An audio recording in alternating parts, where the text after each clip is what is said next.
One Wolves here. How you doing? I'm waiting for everybody to hop on. They're supposed to want to hop on. If they don't hop on, you're going to see a bald-headed guy with a beard and some glasses. Yeah, I have a job. I provide. Did Perry just pay $10 to see me dance? Yeah. I have a job. How you doing? When you see the train wreck, it's just me, right? Yeah. It's just the way I do it. How you doing? You realize my wife's gonna disown me, right? Hold on. Not yet. See ya. How you doing? It's that time again for the train wreck. I think it's going to be the 7:30 show because it works much better in my life. So, how you doing? Welcome to the train wreck. Time 7:30 p.m. Eastern Time. Thanks for being here. I truly appreciate you guys showing up. It's the same routine. I pick up my books every week. At least I try to. I can't read them till I show them, right? When I show them, I put them in the bling bling. It's over there. I made a little stand so it's easier. And I bag and board them, right? I can't read them until I do that whole thing. Honest. If I'm not here one Thursday, the books stay right here. I don't touch them. I don't touch them because I can't read them until they make it to this bag and board section. That's it. Okay. So I hope you guys had a great weekend. We got the playoffs now. I'm a Pats fan. What are you gonna say, right? They're gonna kick ass. Hold on. I hope Sunday night we'll see what happens, right? Okay. So once I'm done with the books and the bling bling and bag and board, I put them over here on the side, and then we can do a hangout. I pin the URL, the invite into the chat. You guys want to hop on? Hop on. We can just talk, hang out. We can talk about almost anything, I guess, right? Why not, right? Okay. Here we go. All right. So this week wasn't a really big week, as you can. So what I got like 8 books here, and to my surprise, I have no independence. I do have some Marvel and DC. No independence this week. Though my kids, they got some stuff, but I didn't get any of that stuff this week. So let's do this out. We'll do it quick. I just want to say before I even jump into that, people in the chat. Jane, how you doing? Yeah, you got here. Actually, he never even showed up. How you doing? How you doing? I gotta do the sip. Hold on. How you doing? How you doing? And Perry, how you doing? All right, I'm trying to finish off my my little Crown Royal here. That's all the Crown Royal I have in the house. I gotta buy some this week. I do a bottle of, it's white though. Usually I do red. I'm kind of scared about this one.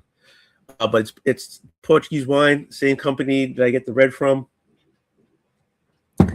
And I got some old whiskey over here, some bourbon. Or I might just drink water. I don't know. We'll play it by ear. Okay? Here we go. From DC, let's do DC first. DC Black Label, Batman, Green Arrow, and The Question, Arcadia #2. Okay. So I just, to be honest with you, I have been slacking on the reading. I have. And I just read last month's this version and like 4 of them in here. So all right, so this stuff going on here. It all has to do with Queen Industries, which he's not even part of it, really. He's not part of Queen Industries anymore. So you got Batman in there, and he thinks he's at the end. He's working on Queen Industries side. You got the Question working with Green Arrow on the other side, because there's stuff going on with at least in the first issue, you don't know what's going on with Queen Industries. But I did go like this with this one. You find out more information what's going on. So this one so Gabriel Hartman and Romolo Fajardo Jr. So let's see. Hold on. Hartman's doing the writing, the artist, and the cover, and Romolo. Okay, I don't feel so bad that I butchered his name, because all he's doing is the ink. That's so wrong. But this Gabriel Hartman is doing the writing, the artist, and the cover. So pick up last month's, give it a read. It's a mini. It's probably gonna be 4, maybe 5 issues. So give it a chance. So I'm gonna try to do it on the phone again. Last time my arms were out here, and I think I throw out my shoulder. So let's see if I bring the closer, if I can get this to work. Oh, I don't even know sound. Look at this. Oh, the sound wasn't on. I gotta have the bling, baby. I gotta have the bling. Here we go.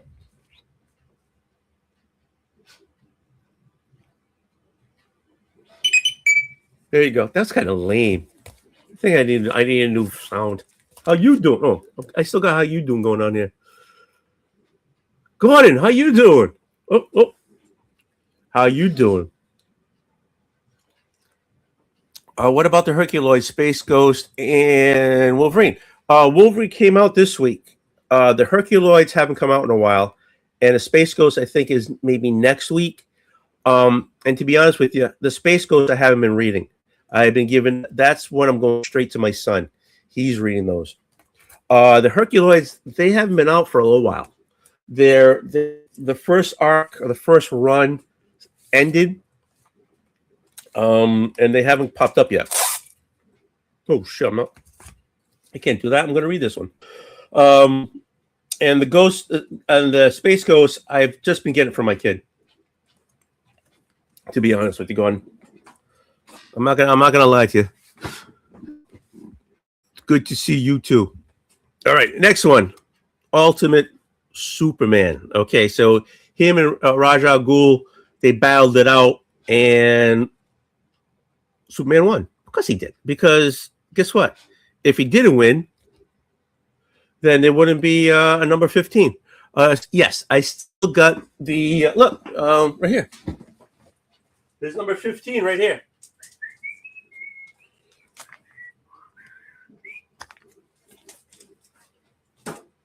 Haven't read it yet. So yeah. So now it's new. Now Superman is Clark Kent. He's taking the name of Clark Kent because Martha. Well, read the book. So, but I think now he's going to be Clark Kent. He's going to be a boy of Kansas now. As I go through this, it looks like there's a new artist in this one. A new story starts here. See, there you go. I don't know if I'm a fan of the art though, as I'm going through this right now. And Ra's al Ghul is in prison. You can see him right there. But it's kind of hard because I'm flipping through here, and I flipped through this before. He's getting older. I don't understand what's going on here. This is like look, he's getting older again. He's an old guy, and I don't understand. And he's like ancient here, so I don't understand. I have to read it. I got to read it. Let's be honest. I got to read it because I don't know what the hell I'm talking about.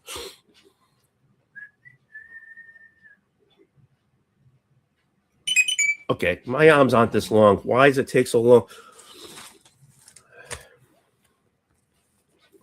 Next one from DC, Night Fight.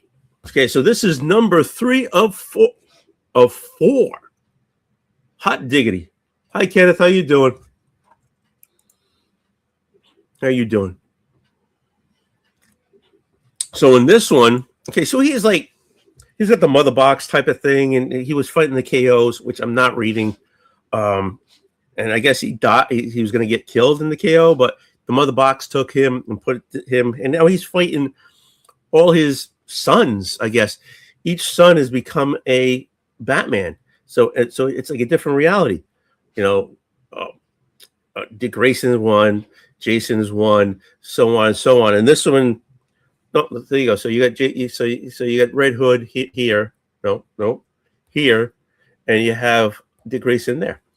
And this one's supposed the last bat standing, supposedly, in this one, and it's not it's not I'm doing a spoiler. Damon had a son, and he's called Alfred. This is your grandson. His name is Alfred. So let's see what happens here. And there's only one more left, so you know what that means. There's going to be a trade, but it's not bad. You know what I'm saying? Williamson's doing the writing, and Don Morrow, who I think he's like drawing every other freaking book at DC, he's doing the art. Oh, great! I didn't blow a shoulder on that one. Now this one, which I have no concept of what this is, none. Aggressively. How you doing? What's up? I don't know. I'm sure the books I picked up, and then we'll do you can hop on if you want. That's what's out. Yeah. Absolute Batman Arkham. I have no clue what the hell this is, but it's a #1. I think it's a one shot, and Schneider's.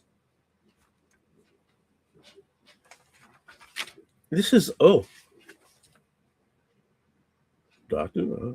So okay, so it must be a history of Arkham Asylum, 1945. People getting shot all over the place here. She took it in the face with a gun. There's a lot of Jesus. There's a lot of going on here.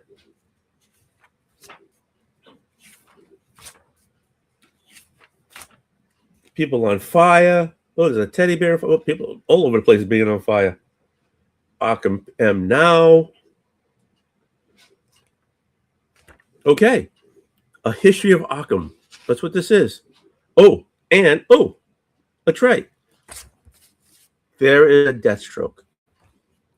So the guy who's Joker is now, we're putting out his versions of villains in this one. And so now it's everything is in due time, my Deathstroke.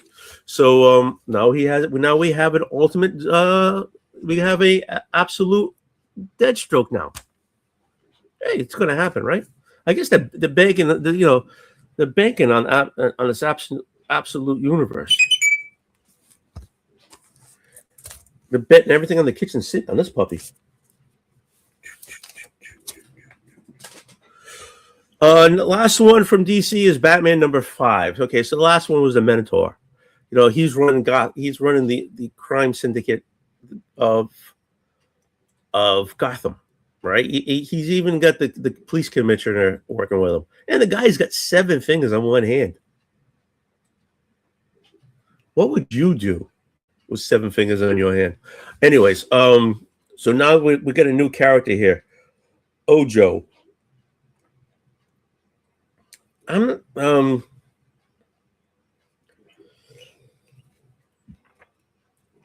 art is okay. I was thinking the same thing when I read the other one. But anyways, so now we have a new character going on in Batman. To me, this is a kinder Batman. Do you think the same way? He seems like a kinder Batman. But I don't think. Father. Father. Anyways, but I'm enjoying it. This is the Batman we have now, right? Because Hush 2 and everything that's ended, and this is taking its place. They were going at the same time, which got a little confusing, but I'm still picking up Batman. Not picking up any though, which is I was at one time I was picking up all the freaking titles of Superman. I kind of just like, I don't know. All right. So the rest, I got to think 3 more, and they're all Marvels. Would you guess? I don't usually pick up Marvels. All right, here we go.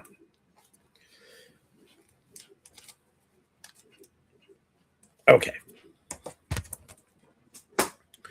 First one is Wolverine in the Sights of the Silver Sable.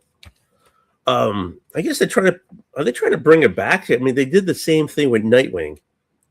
If anybody I got a ton of her when she had her own title. If anybody wants them, give me a call. I need to make room. Shadows of Tomorrow, Wolverine. It's number 14. I'm enjoying it. I'm really, my mainstream right now on Marvel is Wolverine, Ultimate Wolverine, and a few more. So we'll see how this one goes.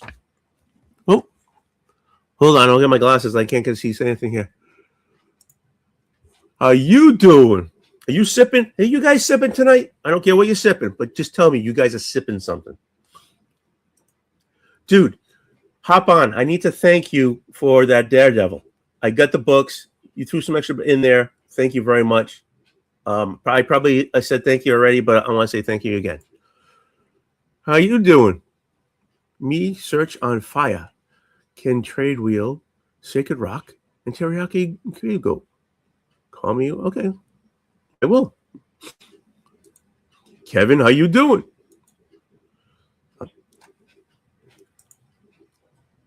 Fine. You're sipping. That's the main thing. You need to be sipping.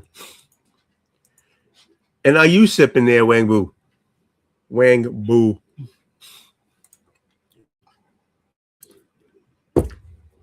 Yeah, let me bling this puppy.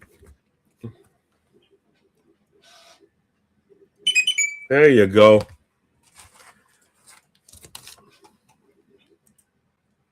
Cool. I got 2 more books. I'll throw I'll pin the things going on here, which is driving me up a wall.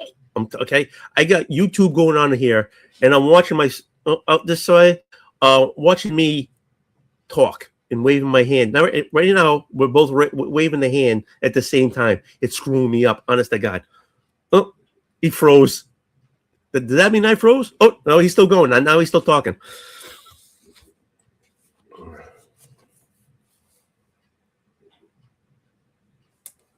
He's still talking. I'm telling you, it freaks me out. Yeah, I'm telling you, I'm watching myself this way. It's freaking me out. Ultimate Wolverine. Okay, so he got Jean Grey back last one. Oh, yeah, I'll jump on a bit. I guess I really want you. You're stuck on the screen. So now it's him, the Sentinel, which is actually what's his name? Waller is in there, right? His conscience is in the machine, and now it's Jean Grey. So Colossus got blown up. He got destroyed by Jean Grey. Hey, you know what you want to say? So now I guess that's the professor right there, right? I guess that's Profax. They're probably going to call him something else, right? Yeah, you got Profax. He's got the helmet on. I couldn't stand with him with having the bloody helmet on. What the hell is that? And it's like, why put a friggin' helmet? He's already got a chrome dome. Why do you give him a friggin' chrome dome? I have no friggin' clue. None. But hey, who am I? I don't rate these things.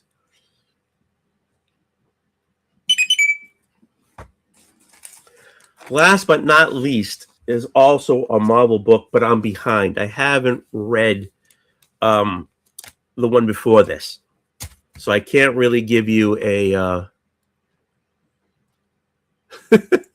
So that would be a book I pick up.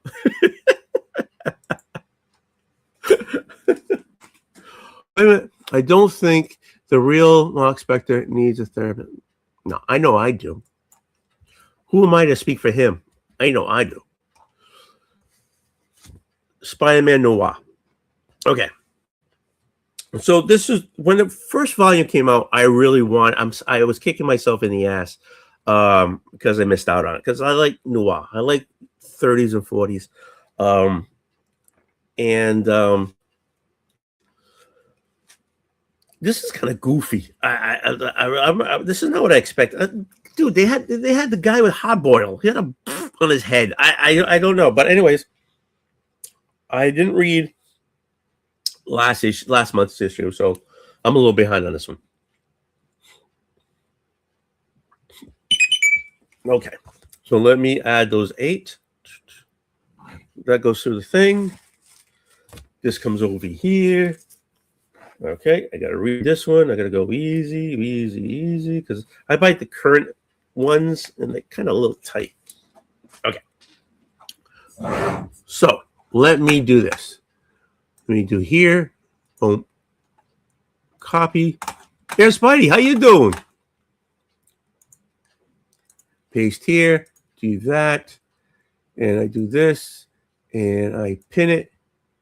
It got pinned, and then I can get rid of this because it's freaking me out.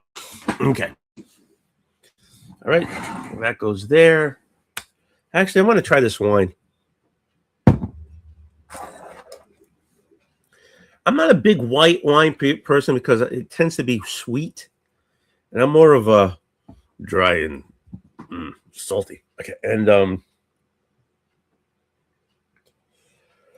so we'll give it a run. A friend of mine, a guy I went to school with, Louis, he's a distributor of a lot of these Portuguese wines here in the area. So this is to him.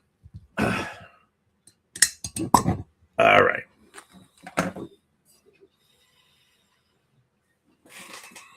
I hope it's not too sweet.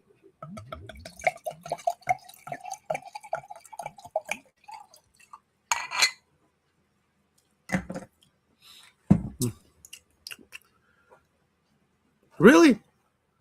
Come on. I love red wine. Oh, yeah, for the most part, I was brought up on growing up, there was always wine on the table. And so I always had wine on the table, and my father would make wine.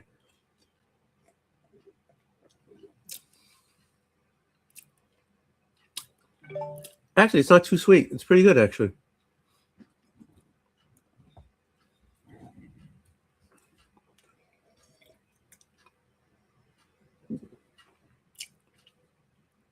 Actually, it's not bad.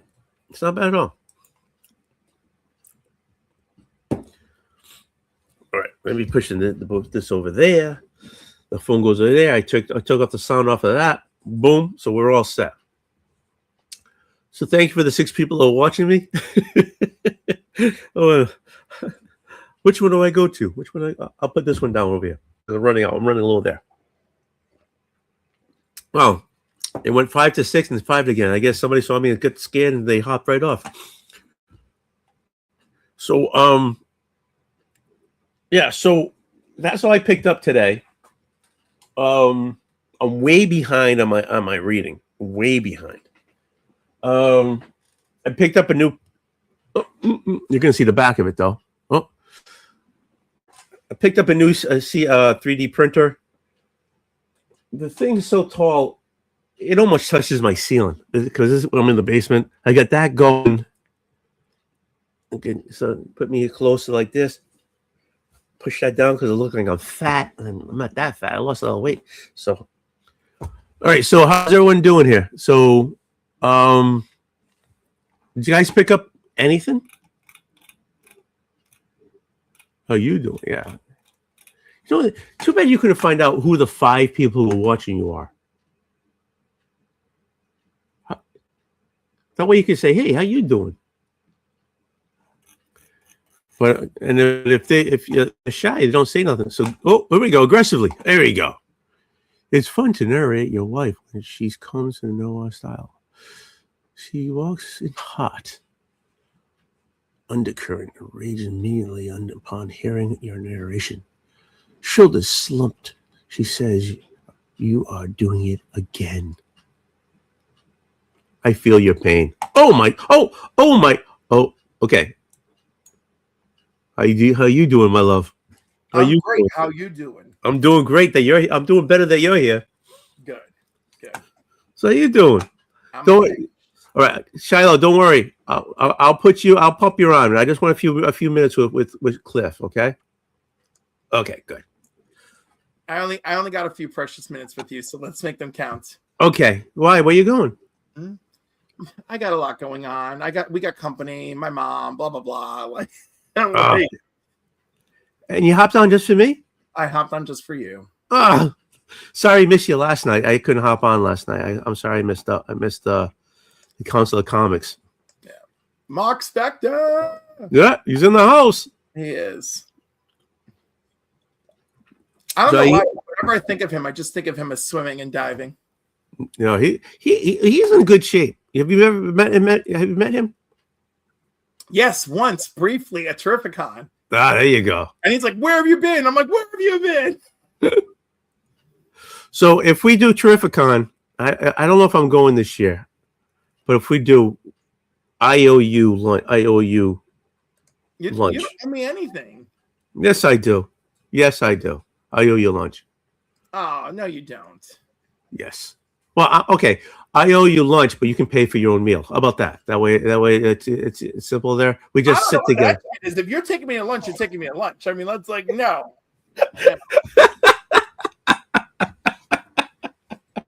Okay, I owe you lunch. I do. Are you going this year? Do you think you're going this year? Listen, I could probably go to Terrificon or Heroes. Uh-huh. And I'm really struggling with both. Really? You know, I what do I have? I have roughly 20 weeks or so.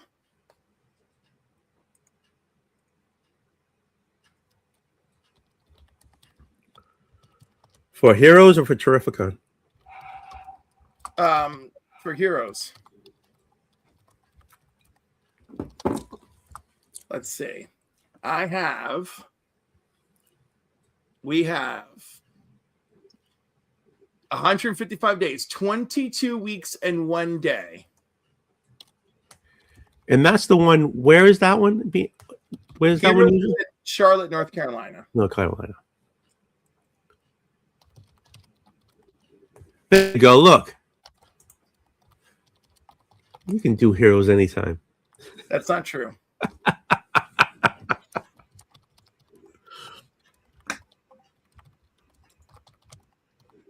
So that means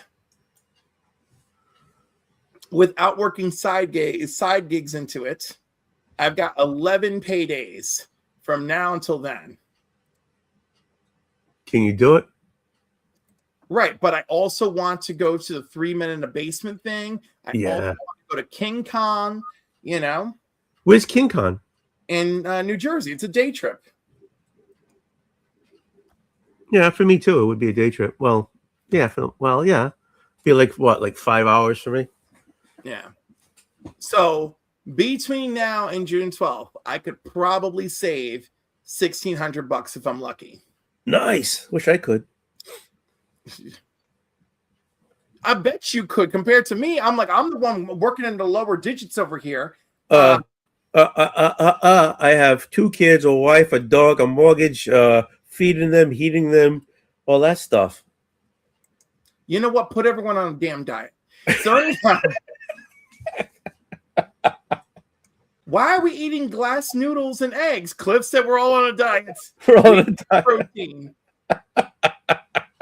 Shut up! Eat ramen. Eat ramen. It's like eat your glass, and this is ramen. No, it's glass noodles. Cliff said glass noodles. Okay, so it's either Heroes, Terrificon, and if by some miracle both. Okay. All right, so we got to get some money together for you. What the hell is this private chat? He provides. Yeah, I do provide. Yeah, you're a provider, and I am, and I'm a survivor. There you go. Funny, but it's the truth. So, have you got anything new missed that I haven't seen? Because I only have you for a few minutes. So, do you have anything? I do. So This weekend, I'm going to have Sheena as my guest on Saturday morning. And on Sunday morning, I'm going to have Cody Collects Comics as my guest. So that's some good stuff. I have some other good things on my channel.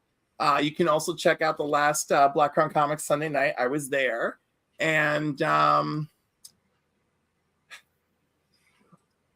I'm trying to make things happen. I'm trying to make things work. You know. You're doing good, man. You know. You're doing good. You are doing good. Thank you. And of course, Friday nights, I'm on Not Near Mint, and we do our thing, and that's cool. I gotta fill my glass again. You got your Coke? You got your soda with you? Usually you're drinking a soda or something, aren't you? I do. Yeah. See, there you go. You Diet Coke. That everyone keeps saying, it's gonna kill you. It's the worst thing ever. Blah, blah, blah, blah, blah, blah, blah, blah. And I'm like, shut up. People, we drink water and things happen in water. You don't even want to know what happens in water, so don't worry about it. I was gonna say, and water is the healthy option, you know? Fish make love in that shit. Yeah, but it tastes delicious. Yeah, that's why. I'm about to try a can of Seth Rogen's houseplants. That sounds so funny. Okay, Planet Comic Con, Kansas. Oh, jeez. Yeah, I know. I'm kind of just blew my whole budget on the thing behind me. So it's like I don't know. We'll see what we can do. That thing behind you. That I picked up a new 3D printer. Oh Jesus! Yeah, that's my thing on the side. I like to do. Heavens to Megatroid. Okay. Yeah. So the whole last year I didn't really buy anything because I was squirreling. Wherever I got money, it went someplace. It went into a kitty, a coffee jar. I don't care. It went there just for that. So I'm back at poverty level. So me and cocaine. Well, I think I have to sell stuff, but I don't know. Have you been selling any of your stuff? Do you sell any of your stuff? Sometimes. Rarely. Yeah, exactly. Gotta like do better at that. Now, where you buy your comics with it? Would he does he let you sell stuff there? He would, but I wouldn't do that. I don't like mixing friends with business. Okay. So it would have to be you on the side. I would yeah, it would be my side hustle. I'd use my eBay, use my use my eBay or use my whatnot. Oh, you have a whatnot? Yeah. I want to be able to use it more consistently. I really need to be able to come up with a plan to use it more consistently. I thought one time getting a whatnot account was like cutting teeth. You had to right, but I made it through that barrier, and then I've barely had a show on whatnot since. So I really got to do stuff. And the one nice thing is they don't straight up cut you off. But I don't get offered any cool whatnot perks, because I'm not running shows. But if I'm gonna start running shows, then I get offered cool whatnot perks. So why would I not enjoy that? Well, next time you do a whatnot show, let me know about it. I'll let the whole world know. Yeah, damn it. Shit. So all right, okay. I gotta bring this guy on. He's gonna have a freaking heart attack, and I want to apologize ahead of time. Ready? Well, I'm just gonna say hi, and then I gotta go. Shalom. So, Cliff, I mean, I'm not kicking you off. You can leave whatever time you want, but I love you. I really do. I love you too, man. Yeah. So, and whenever you have to leave. Stay as long as you want because I know you got family there and everything. But hey, Cliff. So, hey, Shalom. All right. Okay. Right. Retro. What's new? You? I haven't seen you in a while. Right now, mouth is on fire. Spicy chicken sandwich. Good night, guys. Night, babe. Everybody love you, brother. Oy. So what do you got? I've got a sandwich and a burning mouth up. Burning mouth. The hell you been sticking in your face? who would have thought that? Are you been dating some like spicy people or something? Oh, I wouldn't listen. I thought it was just your average spicy chicken sandwich. That is tough. Oh. Well, okay, all right. Drinking eggnog. Drink your eggnog. Well, I don't have any milk. Well, my son, when he was 5, he would say, "Drink it. Can I have some egg milk?" So, what did you eat to make your face like that? I guess it's just normal spicy chicken sandwiches. Like normally they're not that hot for me, but Where'd you get the spicy sandwich from? Market Baskets. Hot Where? food Oh, Market Basket. Hot food chicken. Yeah, 100%. Yeah. Ooh, excuse me. Sorry, I should have muted my mic for that. I'm sorry. I almost saw that on screen. That's how bad that was. I'm sorry. I should have muted before. My apologies. Who loves you? Who loves you, baby. Well, Telly Savalas, right here. Look. Who loves you? Who loves you, baby? Well, I'll tell you a funny thing. I have. Crockett. Oh, I'm sorry. I'm having flashbacks. Anyway, I had a weird occurrence this week on a person's birthday via gameplay because he called me daddy. He was trying to joke and call me daddy on gameplay, and I walked up to him again. I'm like, "What'd you call me?" He's like, "Daddy," and I walked up to him. I was holding a pistol. I'm like, and you can actually friendly fire pistol someone in game. I looked. I'm like, "Come here. What'd you call me?" He's like, "Daddy," and I went pistol whipped him in game. I'm like, "Don't call me that. I ain't your daddy. I ain't nobody's daddy." Wait. So if I call you daddy, you wouldn't like it? I mean, to be honest, you're my uncle. That'd be weird. If you think about it, you're my honorary. How would that work? I want to know how does so you would have to have sex with your sister. Oh God! So so I would be born and I could call you daddy uncle. Aside from that, hold on. Y'all be talking, or not y'all, but someone would be talking about shit about Coca-Cola. Step in line because I'm actually a fan. If you might be so kind. Of Coca-Cola, is that with cane? Is that cane sugar or is that corn syrup? No, all I know is they finally freaking restocked the 4-packs at the Market Basket, which I've been waiting like 2 weeks for them to restock. The Market Basket, that's like Mecca. Mecca what? Mecca. Mecca what? Mecca. Okay. It's like a big thing. Like, it's like, Market Basket. They're having it. So they're trying to kick out the guy.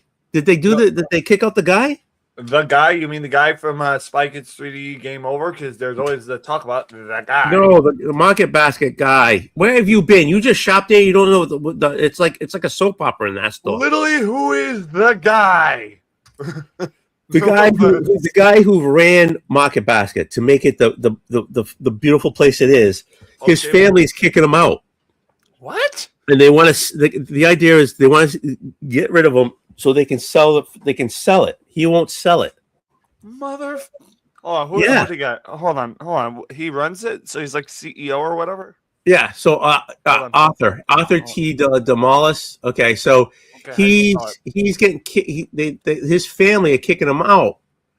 The board of acting on behalf of his 3 sisters and their family members who own 60% of the company. The court has granted a restraining order against 2 former executives.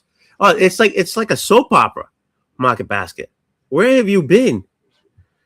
Mother Hopper, I don't got television, man. I ain't got cable. It's a whole family thing. So Arthur runs it, and he's the one. Yeah, of course. He's the Don of the group. Basket, is what he made. Okay, he's considered to be the Don in this equation. And so but it was always a family business. Okay, so what? So it was always a family business, right? So his sister and everything are trying to kick him out, and some other executives, so they can get control of the company and sell it, because they don't want to run it; they just want to sell it. Where Arthur wants to run it. Yeah, he's beautiful. Listen. I don't blame him for wanting it. It is a grand slam store. I love going there. So If they And that's sell all it, I'm because of him. going to war. Like, this headband won't just be a joke. I will pull full Rambo. I will turn from this just a guy wearing a headband to like, I don't know. You going in there with your He-Man sword? No, well, I could. That'd be like Conan the Barbarian. No, what time I don't got a prop next to me? Damn. Dude, you're really killing me. You're gonna go in like Rambo, but you got nothing. You got nothing except a half a gallon of eggnog. That's all you have. Double barrel shot. I don't know if that counts, but so that's great. When the lights go out, they can see where you're coming from because it glows in the dark.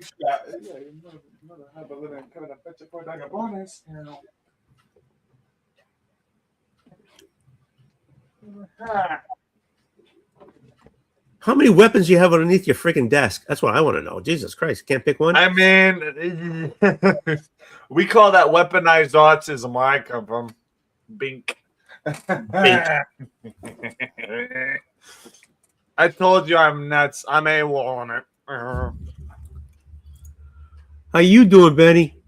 Love you, man. Oh, speaking of which, if they get rid of Market Bank, I'm gonna be double psyched because look what they have for a deal. 2 for $5. I'm telling you, you got to catch up on what's going on about your favorite I place. don't know to about shop. catching up, but if anyone gets rid of Market Bets, they're gonna catch these hands. All you got to do is Google it. All you got to Google it. They better not. I will. In all seriousness, I will mess a brother up. Ding ding, ring the bell. Round 1. I'm telling you, total knockout. I don't even care. Your wonderful place for shopping is going to change if they get rid of them. We better not, because I'm an ice brother, and not in a good way. I'm telling you.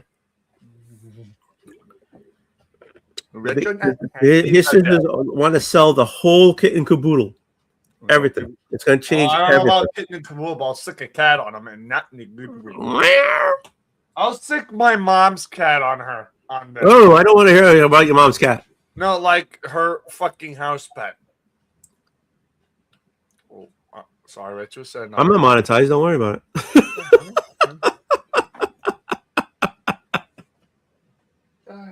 But I don't want to. I don't want to know about your mom's cat. Hold on. Sorry. What is my adopted niece doing down there? I don't know. She's like screaming, like not in a bad way. It almost sounds like she's an Amazonian. How old is she? You ever seen Zia where he goes? Is she a kid? Is she a kid? I mean, what? Yes. All right, so maybe she's just being a kid.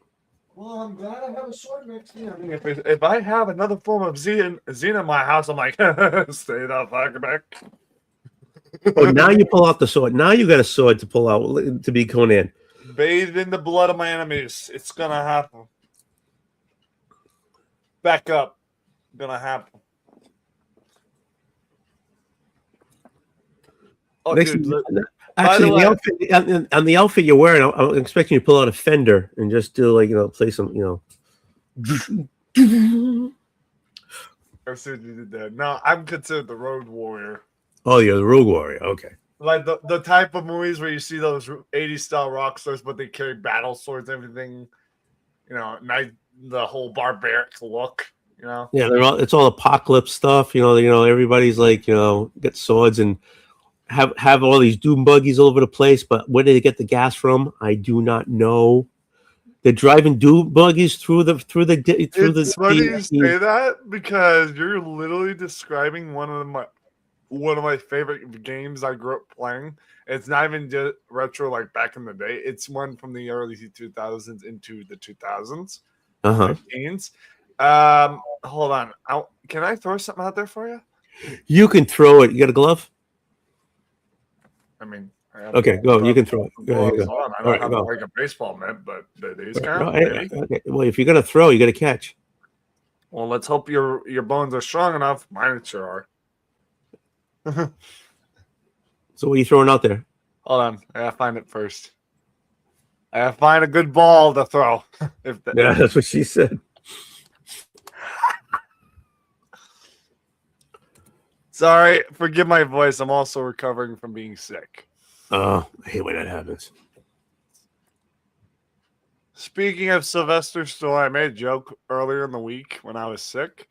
My Do you voice remember was the so line? like grungy. I told a friend of mine, and I joked with my mother about it. She's like, man, your voice sounds like shit. I'm like, Wait a minute.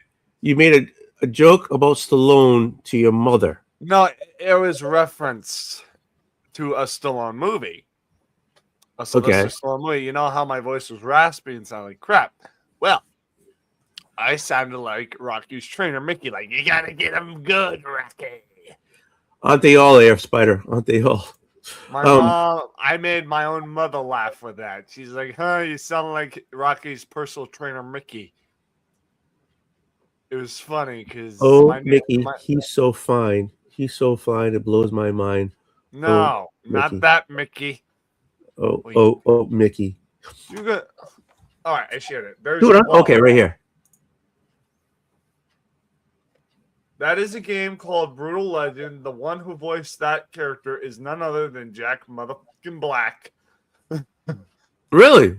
Yes, Jack Black voices the character Eddie, the roadie character, and also it features Ozzy Osbourne voicing himself. You find like a car garage because the car you summon is like you said, Doomba, but it's the car he summoned is called the Deuce.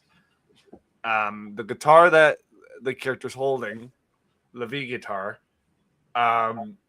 is not only an attack weapon for magic. You play it and lightning strikes enemies nearby. He also carries a battle axe. But you can use it to play certain songs to summon certain thing. One, it activates altars. 2, you can burn people's face. And 3, you can summon a car called the Deuce. But there are areas in the map where you can go to like this car garage and then you enter like this hell underworld like road that leads you to a merchant, which is none other than fucking Ozzy Osbourne in the game. Don't believe me? I will find it. Who am I to say you're a liar? I would never say that, at least to your face. I would never do that. Actually, you know what's ironic? I just found in the same Google search, I just found the picture. Give me a second, I'll share it. Oh, give me a sec. All right. Oh, I can't change the image. You know, I think StreamYard should have like where you can take one image off there and instantly change it. But here you go. So the character that Ozzy voices, does it look like Ozzy? Why don't you share the picture? Oh, there you go. That is the character that Ozzy Osbourne plays in the game, and I attributed a clipped video to him after Ozzy died recently. Poor bastard dying. That was rough for a lot of people. He was going through a lot, and then I mean, he lived a hard life. Well, literally hard drugs, and his brain was no good. He was paralyzed, from what I gather, waist down. Because I guess, according to I think the documentary, he like fell backwards and broke his spine or something. And then at one point, he was paralyzed from the waist down. And during his finale farewell show, he had to be sitting the whole time. Yep. So, and you know who inducted him to the Hall of Fame, the Rock and Roll Hall of Fame? Who? I mean, come on. Who voices the character I just told you? Jack Black. Oh, I didn't know that. Jack Black actually was the one who helped induct Ozzy motherfucking Osbourne into the Rock and Roll Hall of Fame. All about because of the game? Because of the game? No. Because if you look again, we're talking before the game itself, like during the time when Jack Black wasn't in it. I don't even think timeline wise. I don't know if he was in Tenacious D before acting or during or after. I don't know, but it was while he was still acting young and doing Tenacious D. You see, Jack Black was into metal a lot. And he's part of the group called Tenacious D. Yes, I know. It's funny. He actually has his own YouTube channel, Jack Black does, called Jablinski, and he's actually played a game of Minecraft with PewDiePie, the top ranked YouTuber. So that's the whole thing about it. Well, yeah. If we were honest, Ozzy is lucky Sharon worked for her father and not at the mall.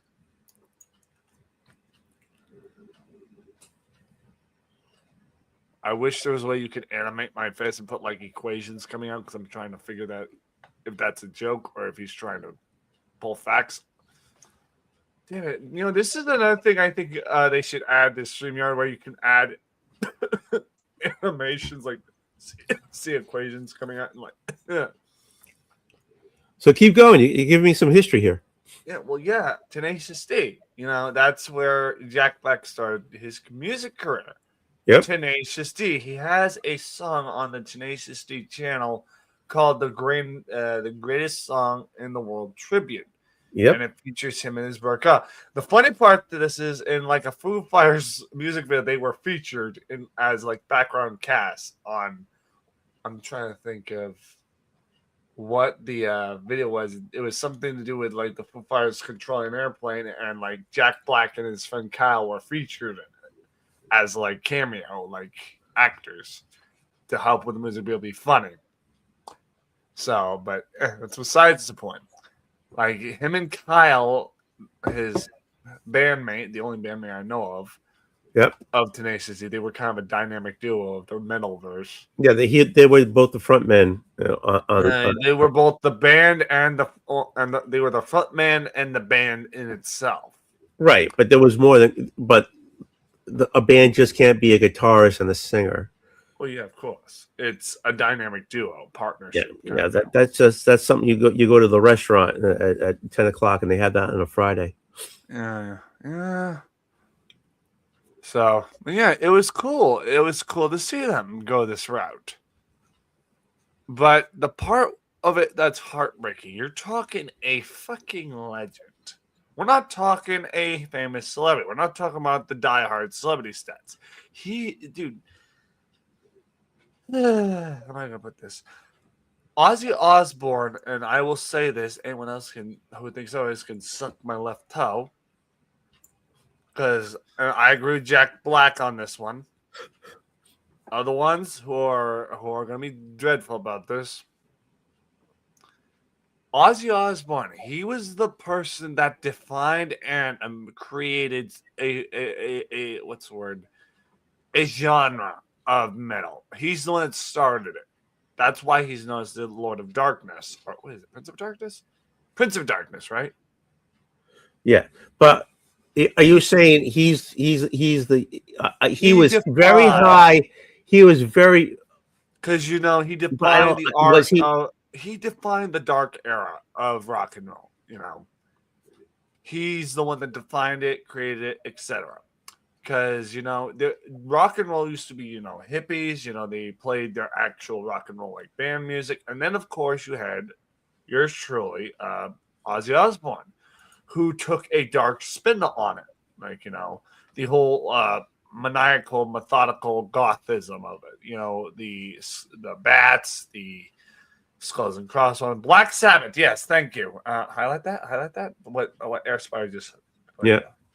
Black Sabbath, okay, which is probably the most darkest type name you could think of in those days regarding the 60s. You had, help me out here. You had Deep Purple. You had but Deep Purple wasn't as. I don't think Deep Purple was. What I'm saying is there were other bands that had blues types, flowery type names, but then you have Black Sabbath, which is probably the darkest, most methodical name you could think of when it comes to the 60s, where people are all like flowers and all that, and hippies and all that. Black Sabbath comes out, it's like, oh, it's the era of darkness coming around. It's the era of skulls, crossbones, devil's lightning bolts, punk fingers going to hell and everything. So, yeah, I would have to confidently say that Ozzy Osbourne defined an era of rock and roll X metal. And I say X because it's kind of intertwined what he did. He took a heavy metal aspect and your general rock and roll and brought it intertwined in something that's like Chef's Kiss. So, and I'm not talking Kiss as in the band. I'm talking perfection at its finest. So, but do you think that that Black Sabbath was more of just heavy metal of United States, and there were maybe in the Well, UK yeah, and stuff. There were here's the other thing. people, This is other the interesting- bands. Well, here's the thing. This is the interesting part of it. And when you talk about United States and bands from the UK, a good portion, and I say this with enough confidence, a good portion of your artists from rock and roll in those days, like in the 80s, more or less, are people that derived out of the UK. Come the 80s, there were very few bands that had your typical American singers. Okay, yeah, he said they added some occult to the mods and psychedelic bands. Yes. Yeah, they added the macabre part of it, you know. Yeah, because yes. I mean, you could say at the time, without the macabre, they had the Deep Purple. Yeah, okay, and everything was all about psychedelics and psychedelics. Okay, Zeppelin. Okay, Zeppelin. You know what I'm saying? Led Zeppelin. What's another one off the tier? You know, off that time, Scorpions, maybe. Oh yeah, come on. Scorpions is like metal, but it's not like your average like macabre. They had rock. That's what I'm saying. Those were a cross between rock into heavy metal without the macabre. The macabre, yes, the macabre was the Black Sabbath type of thing. Yeah, but no, like bands like Cream, they were the more psychedelic. They were like a gray between rock into the heavy at that time. You had the Grateful Dead. That most macabre they have is their logo with skull. Grateful Dead. They were more psychedelic though. That's the trip. I love it. No pun intended on trip, but you know. But you know, Grateful Dead, they had their like skull logo. That's the extent of that. It's not the same skull as you're thinking. Exactly. That's my point. Yeah, that's not the same skull as you're thinking. Grateful Dead was more of a psychedelic type band. I owned somewhere around here. Well, I used to anyway. But the tapes got worn out. For Christmas one year, my old teacher, who actually recorded the concerts back when it was allowed to take a tape recorder and record the concerts, he recorded a show. And dude, there was one. He recorded a mixtape for you? Well, no, this was back when he was youth, and he recorded back then, or his wife did before her passing. And he inherited her tapes, but he was not interested in keeping the tapes. I happened to be in his class, and you know me, Walkman.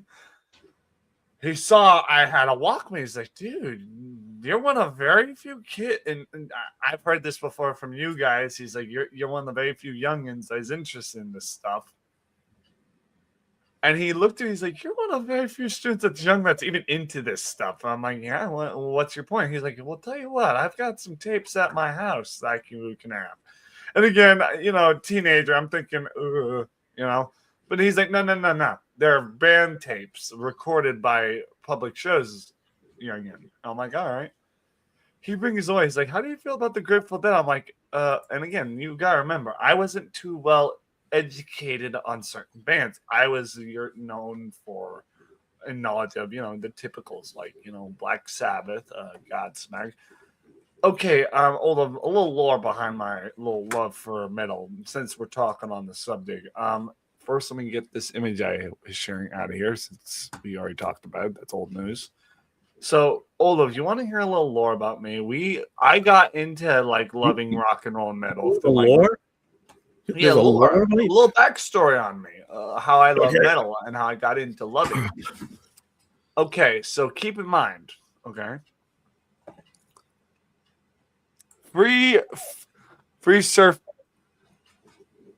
I mean, I don't know if we're talking hot dogs here, but is that the right one? Does that count? Not kind of, but on the corn dog one, but all right. All right, but anyway, my grandfather.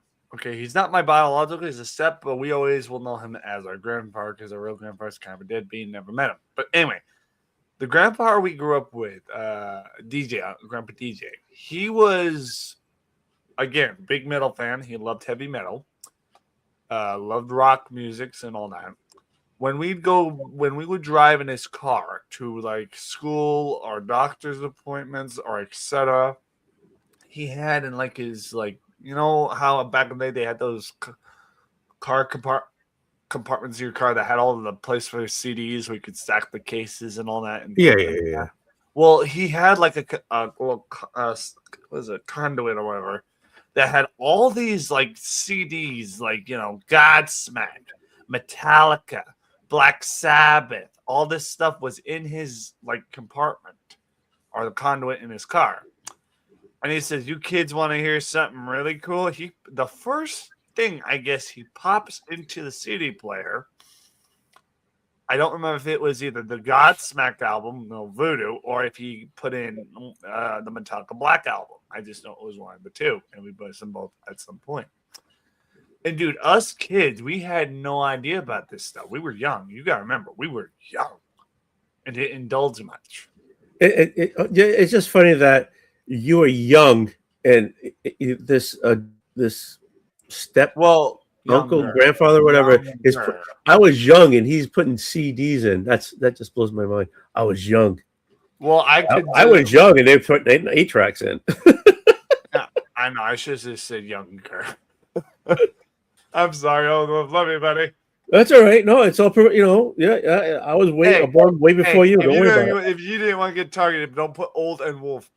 No, I'm old. I know I'm old, so I'm okay with it. I hope you're not teasing about that. I know. Hey, listen, I like you. You're my best uncle figure here. So I love you, brother. Anyway, love you too, baby. But he pops it in, and my oldest was in the backseat just vibing like.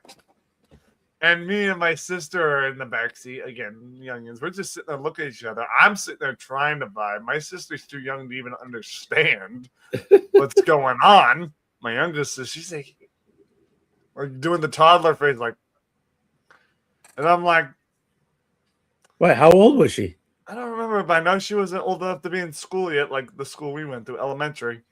Well, how old were you at the time? See, that's the thing. Math has never been on my side when it comes to defining. Well, I'm not asking for math. I'm asking how old were you at the time? It's not math. It's a number. Regarding when he first popped in the CD, because my grandfather was very sentimental about his CDs, and I'd have to guess maybe 5, 6, 7, around that age range. So how much older you to your sister? My sister. She's 4 years younger than me. I believe. So she was 4 if you were 8. Well, hold on. I'm 27 now, and she's 24, so that would make her 3 years. Right. Okay, sorry. That's close. Come on, give me a little bit of credit here. I said not math. Now I know for a fact my current brother I showed you a picture of, big guy that's married. Yeah. He's 4 years older than me, and my sister V, who I actually saw at Market Basket working today, give her a little hello. Oh, she works there. Your sister works at Market Basket. Yeah, that's why I'm double pissed by hearing this. But yeah, about that. But beside the point, my sister V's 30, just turned 30. She cute? Taken, I'll tell you that much. Her boyfriend grew up. Both of them have boyfriends. Your brother and your girlfriend and your sister both have boyfriends? All siblings other than me have boyfriends. Have a significant other. My two sisters have boyfriend, and my brother Derek, he married. Well, he married a good Portuguese woman. Well, of course he did. So I didn't know you had 2 sisters. Yeah, two. I thought you only had your brother and your sister, and you said that both have boyfriends. Did you not? You said that. Yeah, but I also showed you a picture of all my siblings. I know, but look, I don't know every sibling you have. Okay, do you remember the picture I showed you at the Christmas? That yes, girl, the one with the pink shirt next to me, the tall girl. That's my other sister. The one you were flirting with, that's the vegan. That's my youngest sister. Oh, there you go. I'm not. You do realize I'm still recovering from you saying that about my sister, right? What did I say about your sister? You trying to say dirty stuff. That's what. I'm like, I went to bed that night. I'm like, I'm never gonna fucking recover. Did you tell your sister that I was saying dirty stuff about her? No, I'm not gonna do that because I'm not a dick. I'm not gonna do that to her. She might like it. No, she's got her own boyfriend. No, I'm not saying I want to be her boyfriend, but some other people in the community thought she was very nice and stuff like that. I don't want to be a boyfriend. Hell, I want to be because okay, so like I'm already married and I'm not going anywhere, but then I would have to be your. You know, it's funny. Your brother-in-law. If I'm your brother-in-law, then I can't be your uncle. Well, listen to me very well. But then we're back at the idea that, like, you know, we have a branch. Since this is a comic book community, this is a comic and superhero community. I need to tell you the joke that Fluffy, the comedian, said in regard to a similar situation. So the Gabriel Iglesias was telling a joke about how someone was telling that DC Universe is better than Marvel. Right. This is what, and then they were telling, and the kids were saying, Green Lantern's the best. And then he's like, well, okay, what's his power? He's like, he has a ring and it gives him power. And Gabriel Iglesias, knock on wood, says, I have a ring and I have no power. I looked at that and I'm like, that is why I am not married. Yeah, so actually, Green Lantern gives power to the ring, not the other way around. Plot twist.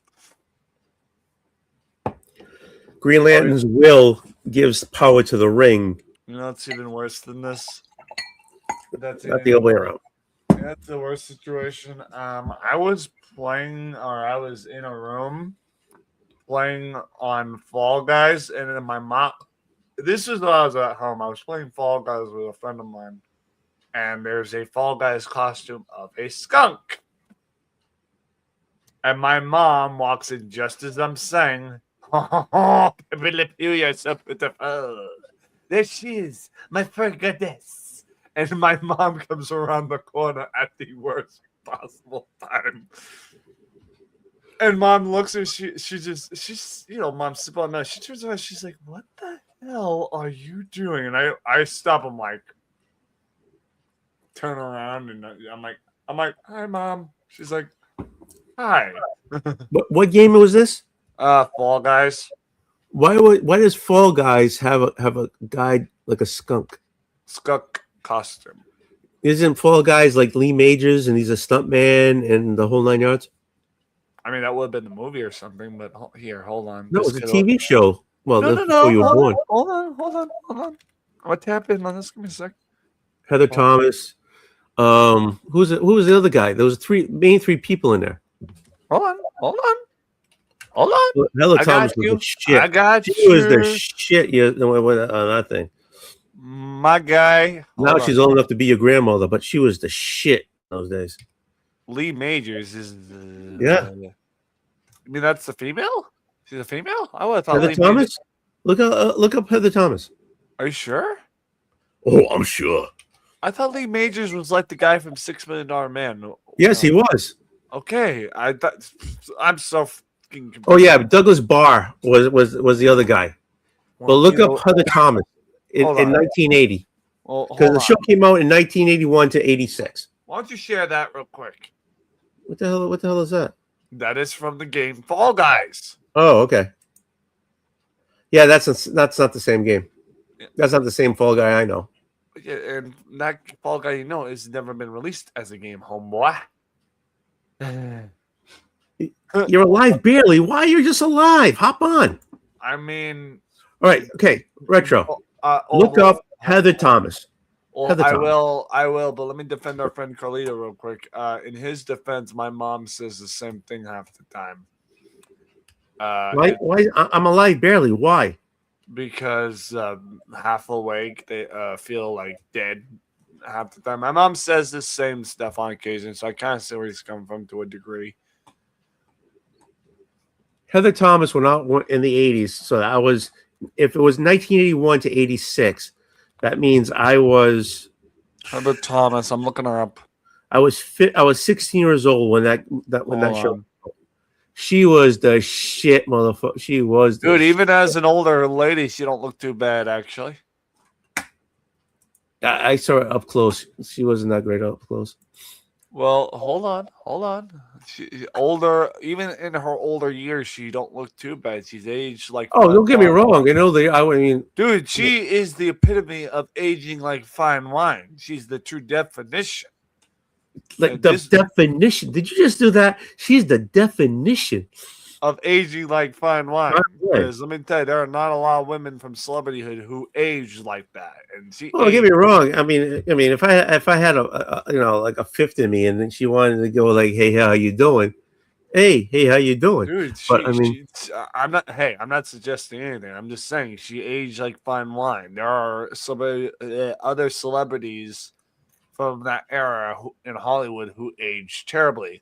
Sometimes it's their genetics. Sometimes it's because while in Hollywood they do drugs. Oh, she was a big cocaine addict. Really? Oh yeah. Well, in that case, it doesn't matter for her. She looks good. Yeah. Everybody, come on, man. Come on, Kalito. Hop on. I'm not lying. Oh, she was a big cocaine addict.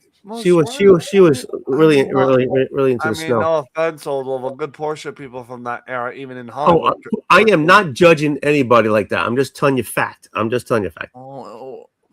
Cocaine addict or not, she aged well. I'm kind of impressed. Oh, okay. Wait a minute. Hold on. What do you mean? Dude, you're laid up. Laid up? Yeah, he's hurting. He needs surgery. Oh. That's what he meant. I am so sorry. I did not take it that way.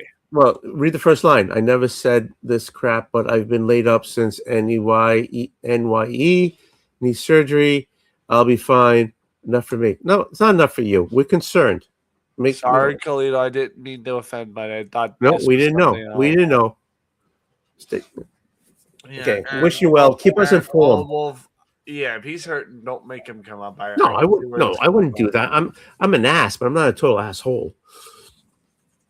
Nice play on words. That was pretty good poetry. I'm the whole ass, not just the asshole.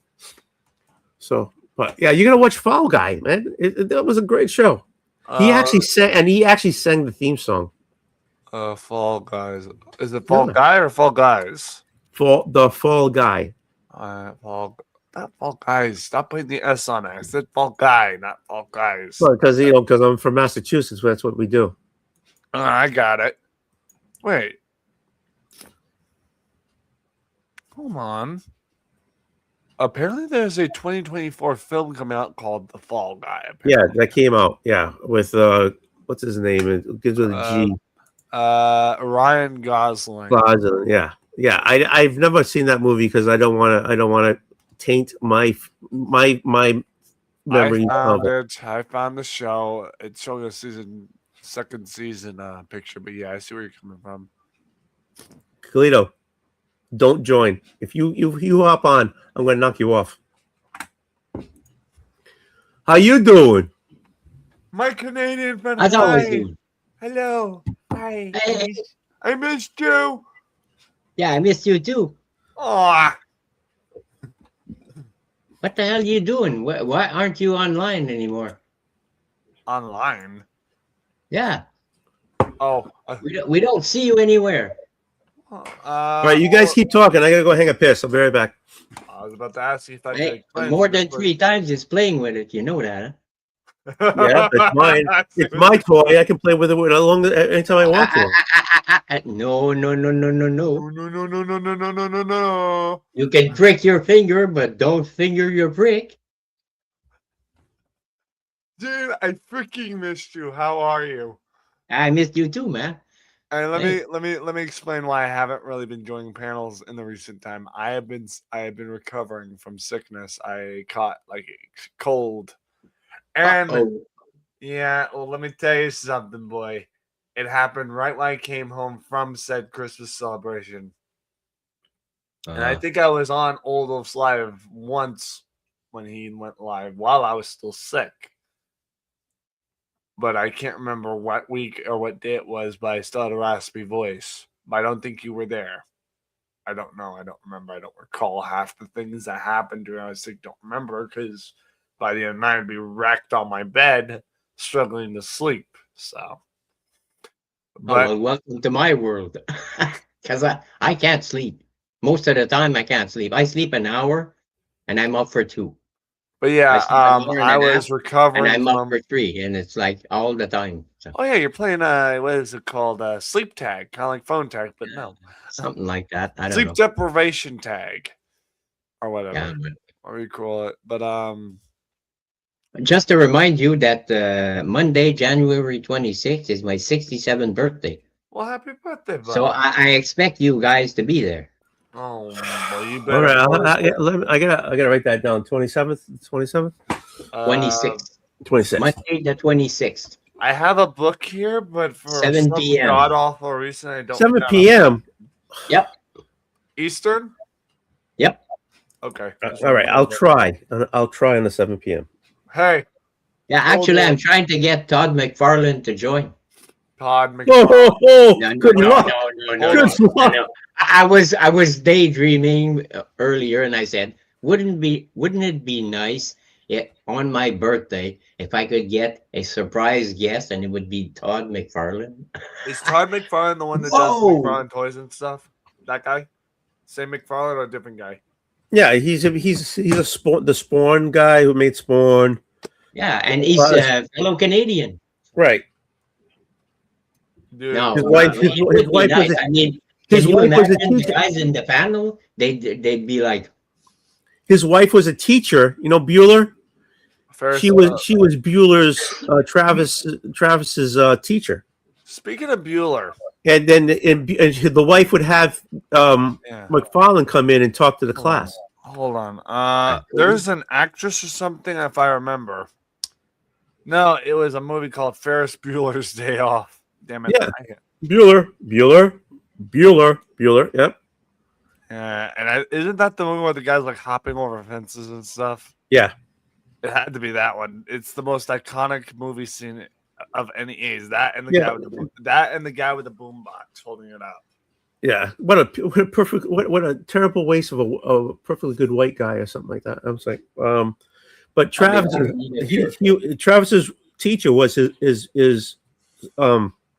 McFarlane's wife when he was in high school, or grammar or something like that. Don't you just hate when you have to connect the dots and they just don't tend to connect properly half the time? What do you mean by that? To be honest, I don't know. Couldn't connect that reasoning either. Oh yeah, I mean, yeah. Well, yeah. Would you think that Bueller just happened to be in the class where his teacher is married to a comic book? And I'm assuming when they first got married, he wasn't Todd McFarlane. He was just some guy named Todd, drawing comic books, right? You know, it's a really unfortunate thing that has happened to me on occasion. What? Well, one particular incident in this equation, someone tries to throw a curveball prank, like something like, ball or something to prank somebody, and you're the unlucky contestant that they weren't targeting for said prank. You just happened to get in the way just in the nick of time. This happened in high school. Someone had like a cream pie, or cannon, catapult to launch across the lunchroom at one of their friends, and they had a cannon. No, like a catapult. They had like something, a pie, and like elastic, Oh, okay. But apparently they didn't hit their friend because I happened to be walking by, and I'm the one that got hit. Everyone was like, yeah, they will celebrate until I get hit. They're like, dead silence. I don't even react. I'm like, I take the cream first. I'm like, should have added more sugar, friend. That cream tastes like piss. And what did everybody do when you said that? Everyone was still stunned. They just looked at each other like, what the fuck? Just like, he's not mad. Like, what? All right, but yeah, Gene, I've been recovering from being sick. To tell you the truth, how it happened is at the Christmas party. My mom clarified about a week later. My sister, the sister he's trying to flirt about, her boyfriend. I'm a fucking saint. What are you talking about?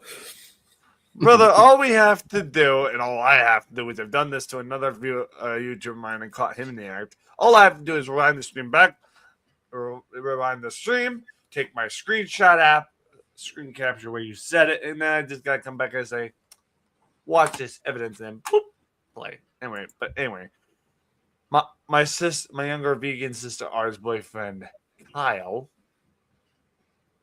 Yeah, only a vegan girl, a woman who's a vegan, would be dating a guy named Kyle.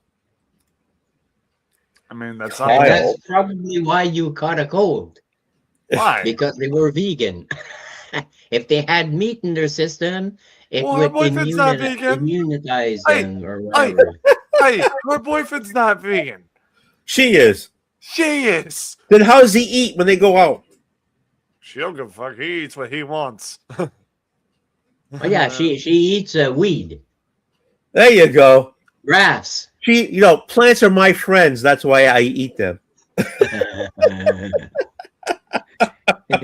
Grass, weed. Damn it! If we had that sound of it, like that's it. Plants are my friends. I love plants. That's why I eat them. Sure, friends, not food. See, I don't eat weed. I smoke weed. There you go. So, see, you make it simple. Oh my God. You said smoke weed. The KISS method. Keep it simple, stupid. That's the story of my life right there. Hold on. Sunday that just passed. I was like, I didn't know. I had shivers all freaking day long. I had to wear a little jacket because I couldn't keep warm. Really? And the next day, everything was gone. So right now, I know you're in like northern up Canada. How cold is it now? No, but it was cold. But in the living room was toasty. The kitchen was toasty. I like it. It's not that. It's just that even after having my coffee in the morning, I couldn't warm up. I was just like shivering all the time. Oh, jeez. And I haven't left the apartment for 2 weeks. So I couldn't have caught something from people because I haven't seen anybody in 2 weeks. So I don't know. You haven't left the room in 2 weeks? Hey, yeah. Gene, it's too cold. Damn, minus 22 Celsius. That's what I'm asking for. I mean, gosh, you guys are yelling like it's a who's on first bit. Like who's on first? That's what I'm trying to figure out. Oh, hello, Mark. How you doing? How you doing? Mark, where were you just yesterday? I wish Mark was here yesterday. The yelling contest. So. Oh, sorry. Thank you very much. I just noticed Mark's wearing big headphones. I know how. I'm not talking to Mark. I'm talking to Dave. Thank you very much. What's up, man? How you guys doing? Oh, you know what I got? Hold on. Damn. What's up, Gene? What's up, Retro? Hey. We're my team is winning. Who's your team? Montreal Canadiens. Oh, okay. And Oldwolf, once you're done showcasing your drinks, share what I just shared. But first, show your drinks. Ooh, he's got. What you got? Isn't that the place? Isn't that the distillery you went to? What is this? Bottling Bond? Hold up. I'm on a weird screen. Let me zoom in real quick. Yeah, Bottling Bond. In Bond. Bottled. Oh, yeah. Uprising. Yeah. That's the place we went to, right? Yeah. It's a different looking bottle. I haven't seen that one. That's cool. Yeah.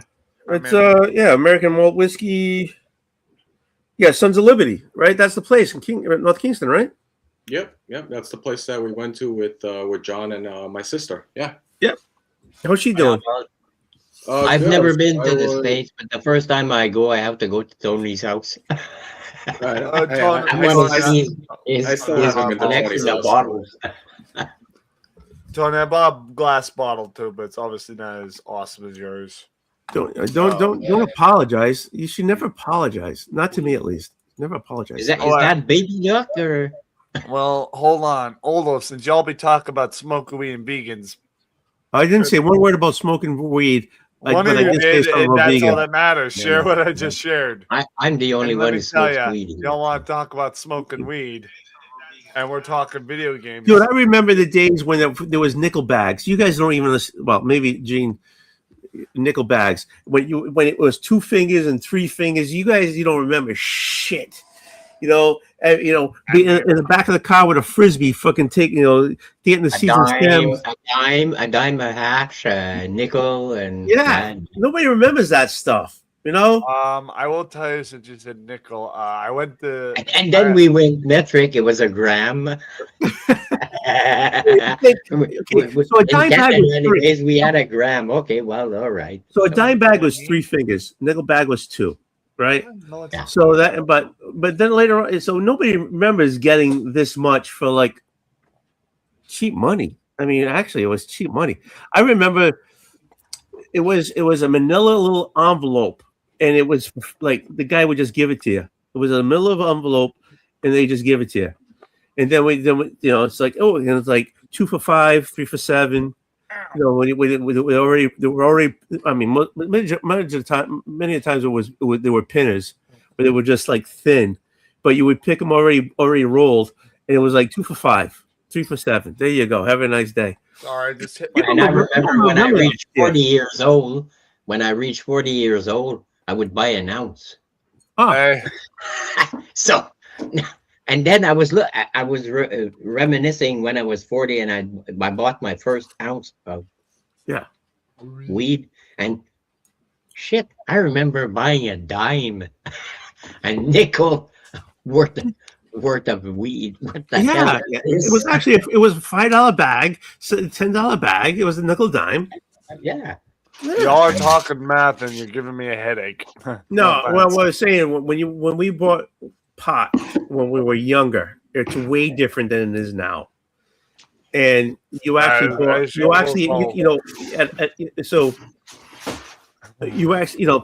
bought a nickel or a dime bag. When on the you went to see the guy, you bought a nickel and dime bag. So a $5 bag, seriously, it was a $5 bag. It'd be 2 fingers.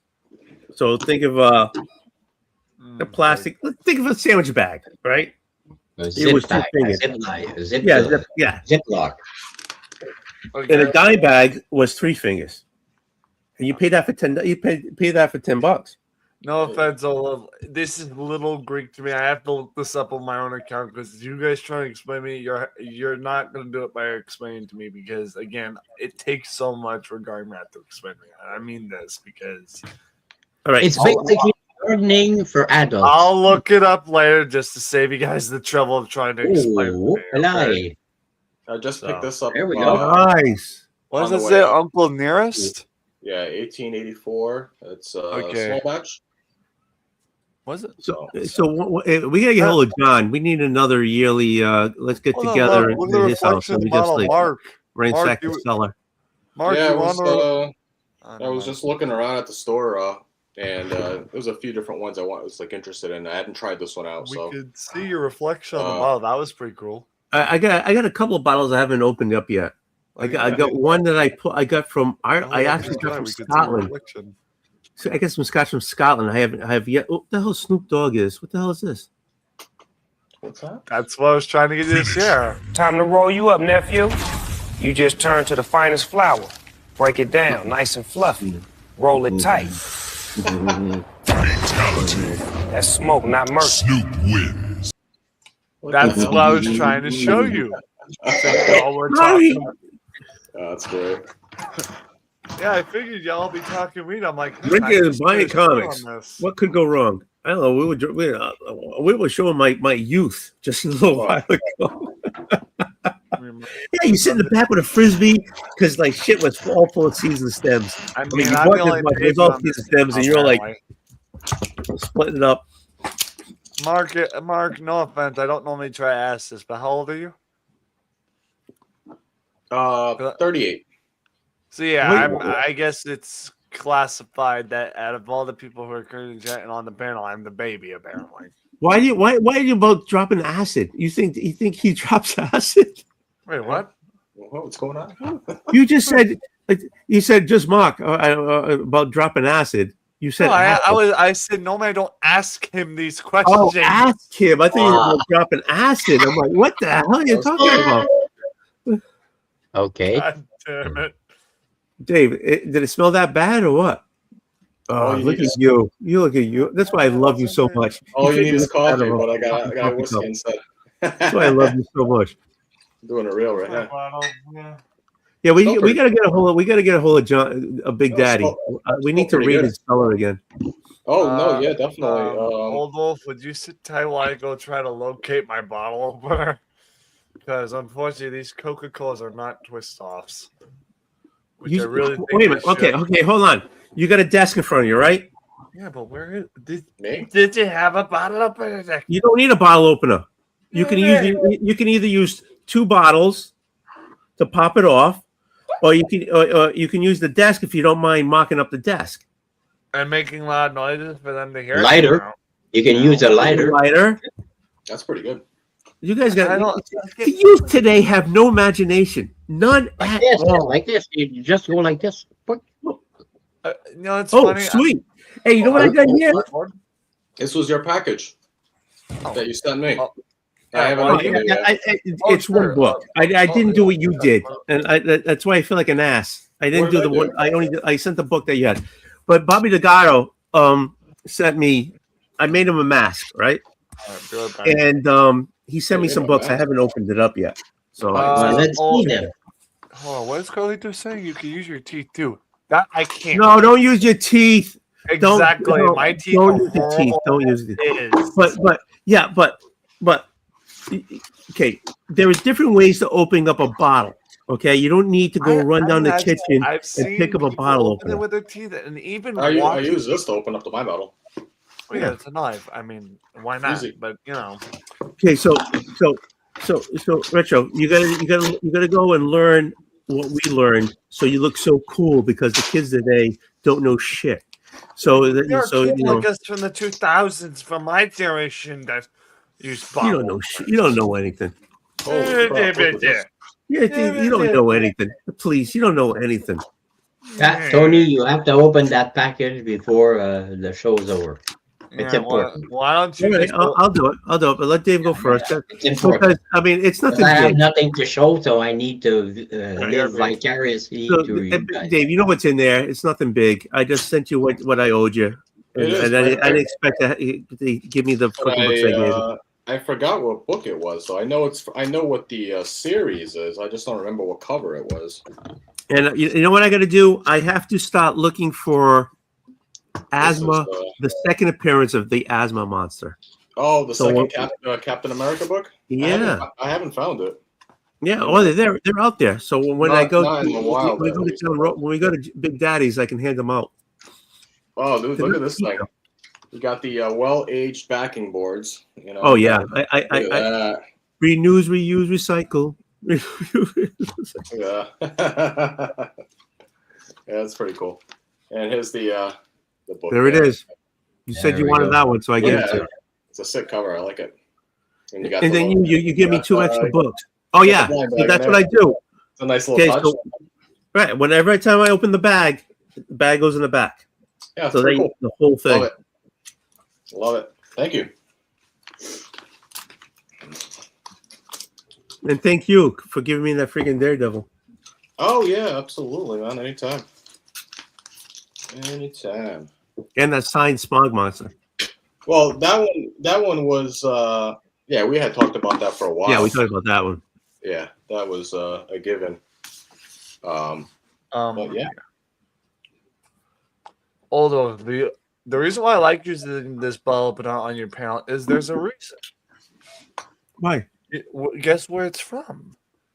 Massachusetts, and this is part of the wine company that was around. I can't read what the wine, Colonial Wine Company or whatever it is. Oh, it's a bottle opener. Yeah, from there. Cool. You know, that's why I always use this one versus the Repro one I bought on your panel because you're from that era, and I like to pay tribute by opening with Ben, I appreciate that, and I should be. I want to apologize for saying what I felt about your generation. So I wasn't wrong about your generation. I just you're want to not wrong. apologize for Just saying saying. it out loud about your generation.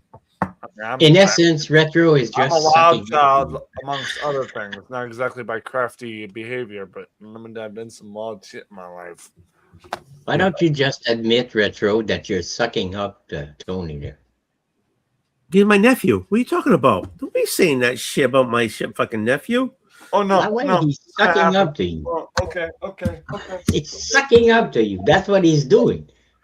Yeah, that's right. What'd you say about my uncle? One of those. What'd you say about my mom? God, I'm in so much pain right now. It's funny. Yeah, he's my nephew. I know I'm a pain in the ass half the time. Yes, you are. I want to tell you that you are a pain in the ass. I mean, I'm the youngest of the boys of the boys in my house siblinghood, so it's kind of my job. I tell my mom all the time I'm the youngest sibling by maturity and age, so I mean it's kind of my sovereign duty to be a pain in the ass. Retro, can I ask you something personal? So I know where you're living and everything, but can you work if you wanted to? Yeah. See, that's a difficult question because that would require me to go to work, which is not a problem. That's not my issue with it. It's the risk of losing my benefits that allow. Well, that's what I'm asking. That's what I'm asking. That allow me to stay here. If I lose benefits, I lose my ability to stay here. Gotcha. So, all right, that's what I was asking. And I've kind of built a life here with the people I live with. I've kind of built, a bond. So, no, I know there's some feedback someplace. Yeah, I built a bond with some people around here. No, which I would not want you to screw up. I'm just asking. So, I'm a Portuguese. Portuguese always want to work, so cool. Well, I want to work, but I can't because of logistics. Listen, I will tell you, there are jobs I can do around the neighborhood and not get paid for it. Good. But I do it for the neighbors, give them a little help. Oh yeah, there's nothing wrong with getting paid under the table. Come to think of it, last night when I was waiting for my DoorDash, I was waiting outside. I noticed the neighbor was shoveling his driveway. I'm like, "Hey, need help with that?" He's like, "What?" I'm like, "You need a hand?" He's like, "Sure." So I'm like, "I'm gonna grab my shovel." Got to work out there with him. Helped him shovel his driveway. I helped him shovel his driveway. So yeah. What the hell is that? I noticed that too. Oh. Hey, get that shit out of here. Thank you. It must be a bot. It's just bot or Anywho, but Yeah. So yeah, I'm not working under the table. Done that. Been there. I was just wondering about your, if you could with your situation, because I wouldn't. I mean, I see. I mean, I know that you're nice where you are. You're comfortable where you are. It works for you. Oh, hey Ian, how you doing? I'm still with the flu. A super get well, guy. Get well. You forgot that word. I'm just saying. I'm just saying for your benefit. Could you make a couple of bucks someplace? And live there. Gravy. You've got a lot of bots coming in your chat all of a sudden. I don't know what the hell they're coming. What'd you guys do? What the hell, man? What did we do? I don't know. People be coming in here. It's the new year. What you guys? That means I'm somebody. Hey, what's up, John? Hey, we're talking about you. Yeah, we were not too long ago. Cheers. Oh? Yep. It's not whiskey, but I'm trying to get rid of the wine. How you doing? We were talking about you, saying that we need to do another Big Daddy get together. I hear you. Yeah, you haven't lived until you did a Big Daddy get together. Oh, it's a good time, always.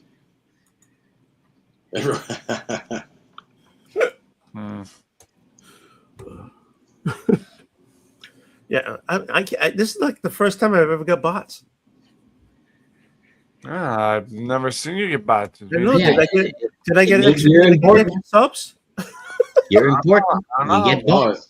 yeah, check your sub count. Maybe you got up to 1,000 just like now. Oh, that'd be awesome. I would like give away half my freaking Hold half, on. half what I have. Hold on. Although as good of your streaming, you haven't gotten to 1,000.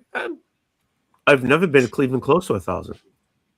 Well, you're at 600. 2026, a secret society has come together to hunt down and unalive them.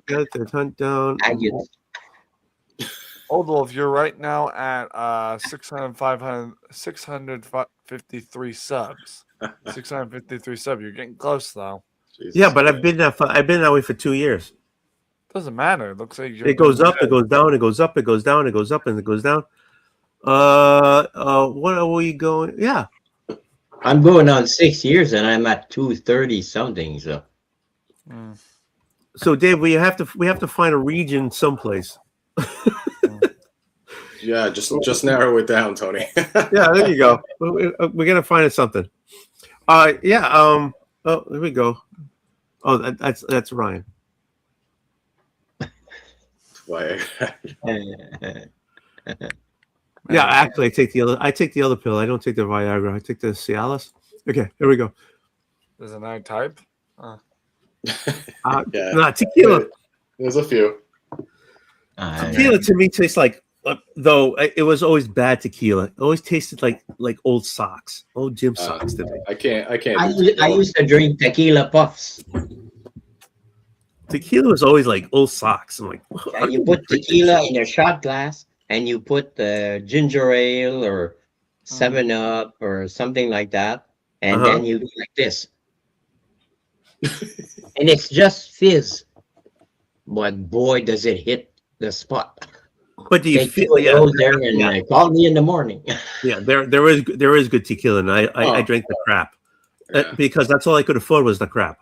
But if you take a shot at tequila and you put in some kind of ginger ale or something to give it a fizz, you smack it and then you drink it.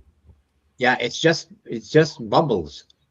But whoa, after 2 there, call me in the morning. Hey, how you doing? I'll call you the next day. Okay. Shit, man. Oh, that's not what you're saying. I'm sorry. I got confused there. I apologize. Yeah, the last time I had tequila, it was like the coffee Patron, because I like the taste of coffee and everything. And that one I can drink, but it eventually comes right back up. Yeah, I can't do tequila. I've had some in the refrigerator for like 5-6 years. Like a third of the bottle still sitting there. I remember a long time ago, we're in my I had my friends in my bedroom and we were drinking, and this guy, one of my friends brought out this flask of tequila, and it had a little worm in there. Oh, that's yeah. mezcal. That's mezcal. So we pretty much drank the whole fucking flask, but the worm was left. So one of my friends, Pierre, he says, "I'll eat it." Yeah, no problem. Hey, if you want it, you have to eat the worm. You have to eat the worm. He eats it. And then we smoked. Well, not a cigarette. We smoked. He went straight to the bathroom. Yeah, you have to eat the worm. And then he came back and he says, and we tell him, "You okay?" Yeah. He says, "I just realized that I just ate a freaking worm." Actually, that's why I was sick. If that bothers you so much, just swallow it. Your body will do the whole thing. And nowadays he eats snails and squid. Yeah, Jesus Christ, that's what the hell is that? Squid? That's Klingon food. That's calamari. That's good stuff. Yeah. The mealworms that Klingons, it's called gak. I remember. Yeah. I have a white teeth. Scorpion worms. Well, here we go. Here we go. We're done. This is what we're doing. Mezcal 1958. This is what we're doing. This is what we're doing right here. This is what we're doing. You can eat both if you want to. Oh, yeah. Yeah, right. We're doing. We're all getting mezcal and we're all doing worms. What, 1958? That's 1 year before I was born. The thing is, I'll probably end up sleeping in his house, on that couch with. When you walk into his house, he's got couches with the TV. That's where I'm staying. I'm going to sleep right there and watch television. The short answer, Ryan, I'm not sure offhand how many books I have in the PC that are Golden Age. If I were to guess, I'd probably say a little under 100. Nice. But I do got a few. I'm back up in. I drove right back up to New Hampshire tonight, so I got a few on me. You're going back to New Hampshire tonight? No, I'm here now. I drove up tonight. Okay. I do got a few on me. Actually, one of them is not a book, but it's one of the books I got from John. It's not a book. It's like a toy. What do you call it? Yeah, sensation. It's an action toy. It's actually like one of those little action things you put together. That's cool. But it's Captain Marvel Jr. and he's skiing, so it's pretty cool. Not something you see too often, but yeah. Why would he be skiing? And Mark, you said New Hampshire. That's my neck of the woods. And we got some cookie. Oh. This is what is this? Cookie number 11. There you go. From stop putting your hand in the cookie jar, brother. Yeah, I don't know what year this is. 1950. I'd probably say 51. Let me take a look. If I were to guess, could be older.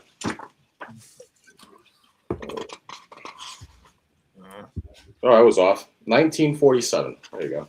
Wow. Could be older.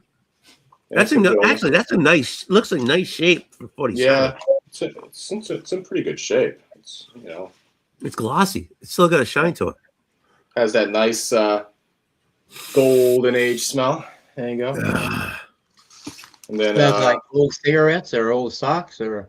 Yeah, a little bit of that, and also from 1947. Very nice. Walt Disney comics and stories. Yep. Volume 8. Kevin would kill to get that book. Volume 8, issue number 3, going with the skiing theme. You got Donald Duck there with a few of his buddies. I can't believe you use blue tape. You like that? No, I like a Scotch tape, so you don't see the blue tape. Hey, come on. I use green painter's tape. So. Yeah, you're Canadian. Doesn't matter. That's right. A lot of weird shit you find at John's house. But yeah, just a couple of stuff up here. The rest of the stuff is primarily modern stuff I have here and some Bronze Age and stuff like that. Just scattered, but thanks for the question, Ryan. But yeah, probably a little under 100 currently. So you're in New Hampshire now? Yeah, I'm in Manchester. Manchester, New Hampshire. Yeah. I used to live up there. Oh yeah, in Manchester. Oh nice. Been up there, big city. Yeah, it's all right. It's a decent size. That's It's actually up by. It's not bad. It's up by Hooksett with all the Hampshires. Hooksett. Right there. Yeah. There is a stadium of some kind up there somewhere close to Manchester, Hooksett. That's actually where. I'm trying to think what this stadium's called. I like the other place you were, Dave. What place was that? The one that looked like an attic apartment you were in. There was a stadium up there in Hooksett, Manchester. Where there's one here in the city that they have a minor league baseball team plays here. Well, no, I'm talking like an ice arena type deal. Oh, okay. I'm not sure then. It's a arena type deal, like a stadium. I'm trying to think. And they got the SNHU arena in town as well. I just know that there was a arena type deal where they held the Battle of the Badges in our state for hockey. Oh, okay. So while you're up there, Davey, my sister, and I attended watching that in the stadium.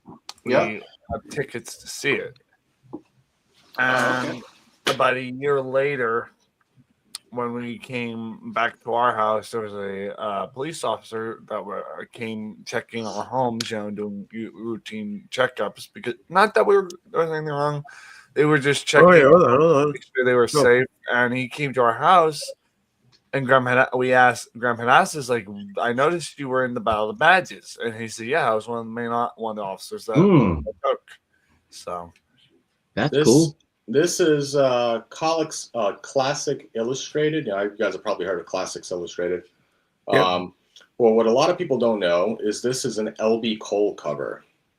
Oh. And a lot of people don't know that. I didn't know that up until I found that out from the Gerber Guide, the photo journal of, and it notated this as an LB Cole. A lot of people collect LB Cole in the Golden Age, but this is one of the lesser known ones that are quite affordable. I paid $17 for this, so it's pretty good find.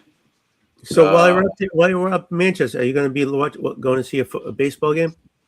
Yeah, in January. Yeah, I heard the tickets are really cheap right now. If you want to go see one, it's funny. He said, it's really watch a few people hitting baseballs right now. Yeah, it's funny about him. Hold on. There you go. There's another Peter Rabbit. Peter Rabbit. Comics. This is issue number 2. Peter Rabbit. That's actually a really good. No, is it Peter Rabbit or Peter Cottontail? Pretty cool. Got a little lake scene there. They got some hot chocolate for 5 cents. Not something. It's basically Peter Rabbit. I think is basically the same thing as Peter Cottontail. Is it? Yeah. I don't know. A rabbit, a vegetable garden. It's got to be the same thing. Oh, there was a movie regarding Peter Cottontail. It was more up and down the bunny trail, hippity hopping on his. No, there was a guy was during the. There was a Peter Cottontail movie that I remember. Ooh, oh yeah, Kevin would love these.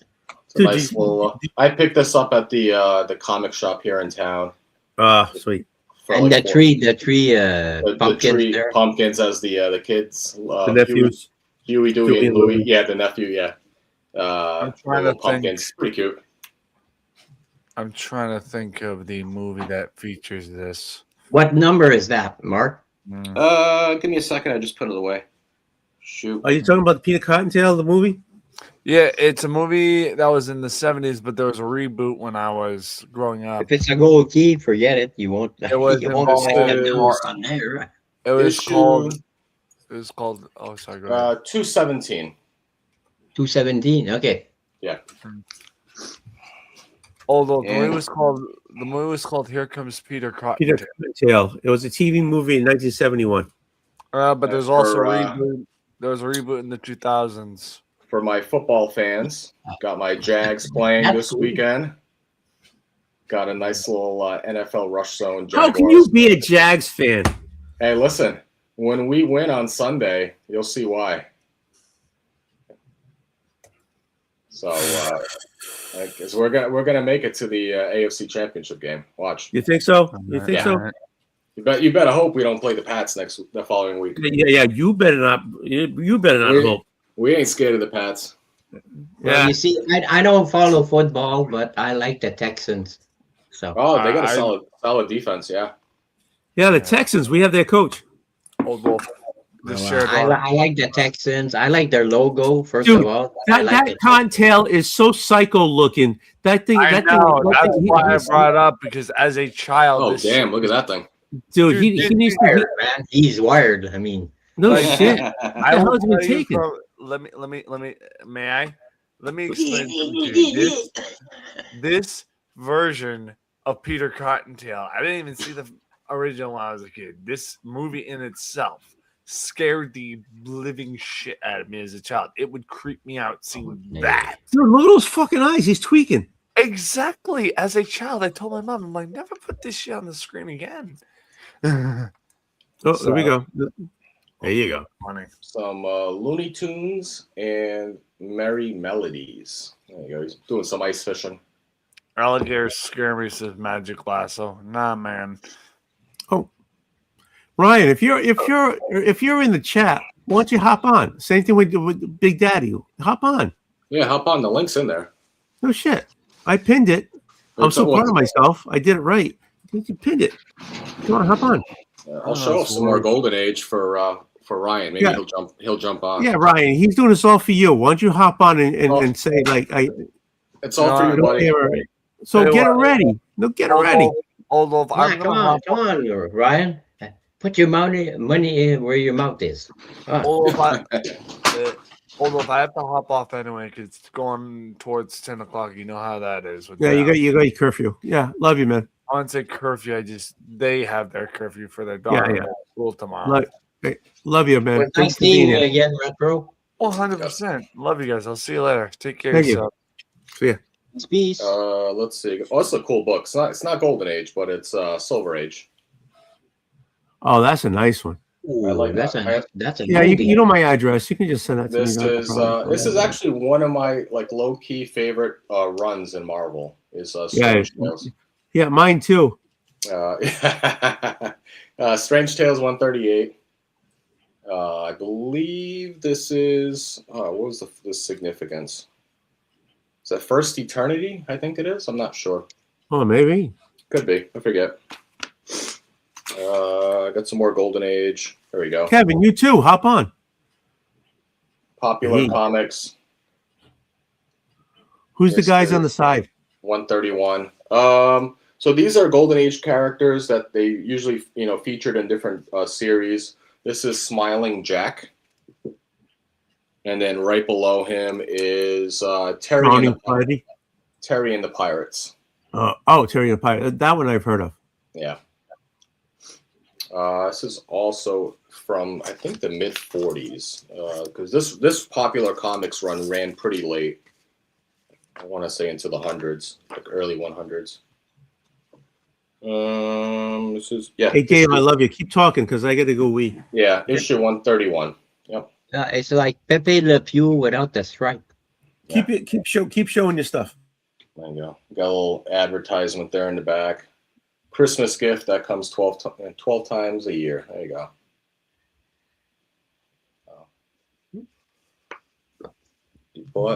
I bought the Sensation Comics Christmas themed facsimile. Oh, so yeah. So I don't have like an active I guess hunt list going on, but I've been secretly looking for that book for probably a couple of years now. The Sensation Comics. I forget what issue that is. It's like issue 28 or 30. It's an early Sensation Comics that features Wonder Woman dressed up as Santa on top of the roof that they recently did a facsimile for, which is pretty cool. But it's 38. Yeah, that sounds about right. It's a pricey book though. Even in low grade. Here's showed a cookie. Here's a Giggle Comics. This is with Grumpy Santa. Oh yeah. This is issue number 63. This is from 1943. There we go. Just some random stuff. Here's Walter Lantz. This is New Funnies. New Funnies issue 191. Oh, Woody Woodpecker. I love that guy. Woody the Woodpecker. Yep, dressed up as Santa. You got like a little Santa mask there. You got some more there. There's a little Christmas tree in the background. Some fun stuff. Everybody in those days had nieces and nephews. There's going back to the Silver Age. This is a little Action Comics. What issues? This 255. Yep, 255. We got a Bizarro Lois Lane. Yep, first appearance of Bizarro Lois Lane. Yep. It's from 1959. Nice. So you got that? You got all those books local? No, this is just books I have with me. Oh, okay. Yeah, just random stuff. Nice. I know some of you guys like Tales to Astonish. Tales to Astonish issue number 64. Nice. We need to get you better bags though. Better bags? Yeah, I mean Mylar or something like that because those deserve to be in Mylar. Yeah. Here you go. Here's a fun DC series from the Golden Age that people don't really Mutt and Jeff. know about. It's Yeah, Mutt and Mutt Jeff. and Jeff. Yeah, Mutt and Jeff. Issue number 50. There you go. And I got also another Mutt and Jeff. Mutt and Jeff issue 56. Cool. Nice, another ski scene. There you go. Look at that. Yeah. What is it with you skis in the snow? Jesus Christ! Really? I it's like winter, to collect. right? Yeah, I like to collect winter themed stuff, and kind of ties in with the the season. So there you go. At least it's not -22 right now. It's -1. So -1. Jeez. well, compared to -22, And he loves living there. There you go, Tony. Here's the opposite. Then you got a little There you go, a little water going on there. Yeah, you go. The guy look, that poor guy has no ass. That poor guy. that's Joe Palooka. Issue 47. Joe Palooka. Like these underwater scenes. It's pretty sweet. Yeah, that's sweet. That is sweet, though. Wasn't Joe Palooka a boxer or something like that? Yeah, so he was in the bubble gum. He was in the bubble gum, wasn't he? Yeah, you see a lot of his like boxing covers and stuff like that. Yeah, so it's a fun little cover that they did underwater. I think that's all I got right now for Golden Age. Yeah, I think so. Oh no, actually, got more Mutt and Jeff. There You lying bastard. Look at this. Mutt and Jeff, issue number 62. Another winter team. Look at that. Right? He's cutting grass. Cutting grass, yeah. Yeah, the bazooka gum. Yeah. I was. Oh. And then a Mutt and Jeff issue number 20. This is early. This is from 1945. Oh, there you go. Yeah, that's all I got. Oh, Bazooka Joe. That's what it was. Bazooka Joe in the bubble gum. That I was thinking. Because there was these little they're more like flat rectangle gum. It was Bazooka Joe. That was the gum had a little comic in it. I thought it was Joe Palooka. It wasn't. I apologize. Shame on you, Tony. I know, huh? You know what you guys are missing. That stuff was great. It was nasty gum, but it was awesome. See, there you go. Ryan remembers those. Oh, there you go. Okay. Yeah, they were like a little rectangle and flat. And when you opened up the package, it had a little comic in it. So you had the gum and you had the comic. Interesting.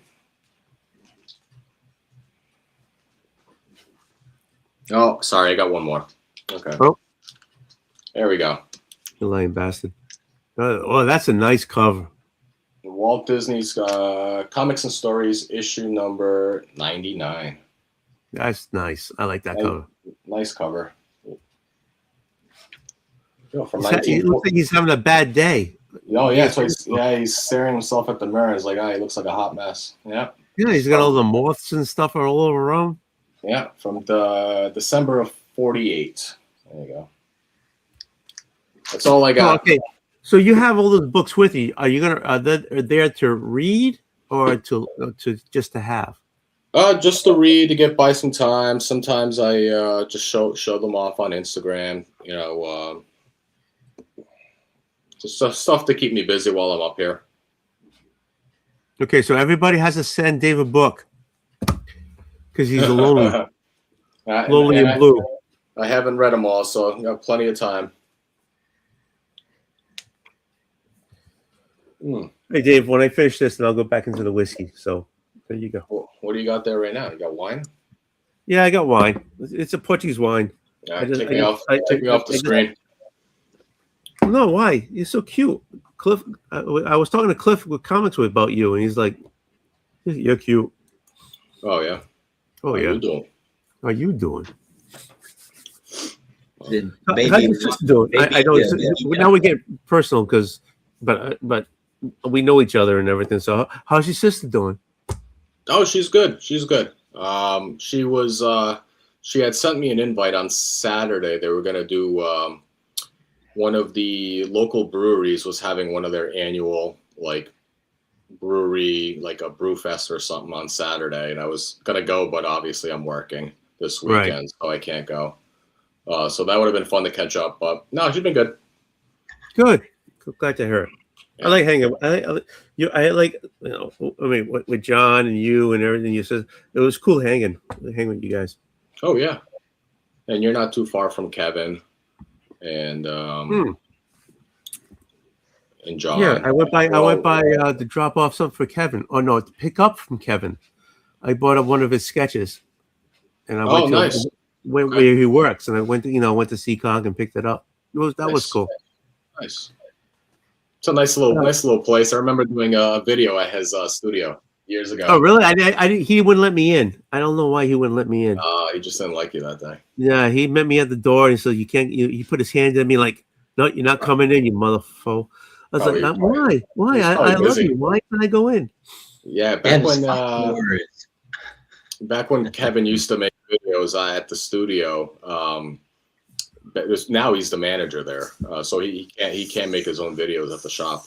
But back then, when we were doing it, he showed me around, and he showed me his desk, and we did a recording. We talked a little bit about Moon Knight and showcased some books. It was a good time. Place is nice. No, he wouldn't let me in the door, son of a bitch. Yeah, it's not too far from where I play soccer too. Oh, you play in Seacon? Yeah, you know the Fantasy Land on Route 6? Yeah. Is that place still open? No, the place is closed, but the building right behind it is where I play. Yeah, the gym in the back. Yeah, that place is still there. It's changed hands over the years, but I still play there. Nice little spot. I know, Gene, you don't know what we're talking about, and I'm sorry, but move to Massachusetts, and then you'll know what the hell we're talking about. It's a little warmer too. Just a little bit. Not by much. I'm not worried. I'll catch up at some point. Yeah. So Dave lives in Rhode Island. I live in Massachusetts, and Kevin, he lives in. Does he live in Seacon? No, he's Rehoboth or. All right, so Rehoboth. So he's in Massachusetts too. Yeah, he's a Mass. He's more. He's not in Seacon though. Yeah. So we're basically local. So it's cool, but we're local, but we're not so close together. So it's cool that we get together every once in a while and we hang out and stuff like that. It's pretty cool. Okay, who we got here? Meow, Lasso, Meow. That's what friends do. So yeah. Hey, what's up, Johnson? Who's in Dartmouth? Oh, Dartmouth. There you go. Okay, I knew it was one of those towns. Oh, he lives in Dartmouth. Yeah. Oh, so he's closer to me than I thought then. Oh yeah, you guys are close. Yeah. You guys are close. But it's cool that we hang out. I mean, and this gentleman right here. No, I'm on the wrong side. Almost that side. He brings us together. Knock on wood. He brings us together big time, and I personally appreciate it all the time. I do. Oh yeah, John's amazing. Yeah, he is. He's totally amazing. If you ever, we've never filmed it, have we? What's that? When we get together, we go in his basement, the whole nine yards. We've never filmed that. I've done videos on my channel, maybe twice. Yeah. Yeah. One of the times I was completely smashed, but yeah. What's the matter, Gene? What's the matter, Gene? I'm watching the hockey game at the same time. Screw you with the friggin' hockey already. 5-2 Montreal. This is the 7th game that we win against these freaking Florida Panthers. They're the Stanley Cup champions, and every time we play against them, we win. So I wish with all my heart that we go in the playoffs against them. It's kind of like an oxymoron too to have a Florida team being a hockey champion, but they're a good team. They're a really good team. I just want to be there in the playoffs and win against them. just to knock him off the podium. Yeah, no, that's good because the Bruins aren't doing squat this year. Yeah, we're on a rebuild right now. Ole, ole, ole, ole. And the Celtics aren't doing anything right now too, especially with Tatum. Yeah, I haven't watched. I stopped watching Celtics. Not in general. No, I stopped watching basketball when they started double dribbling just to get a freaking layup. Yeah, see, that's right. See, John knows. We have some drunken. We had some videos early on with you, John. With you, Tony. You were completely smashed. It was hilarious. Yeah. What's your point? So you were sitting on the chair downstairs talking to the other John. And because he has those big freaking massage chairs. Yeah, and you were wasted. It was hilarious. It wasn't wasted. Don't over exaggerate. You were smashed. Prove it. Okay. Prove it. We have some. Prove it. But yeah, so Big Daddy, John Big Daddy. So we go to his house, and him and his wife. They take care of us, right? We get there, there's stuff there, there's food there, there's everything there. And then we say, okay, let's go downstairs. We go downstairs and he has boxes. Oh yeah. It looks like a comic book, like an LCS. Mm. He's got stuff on the wall.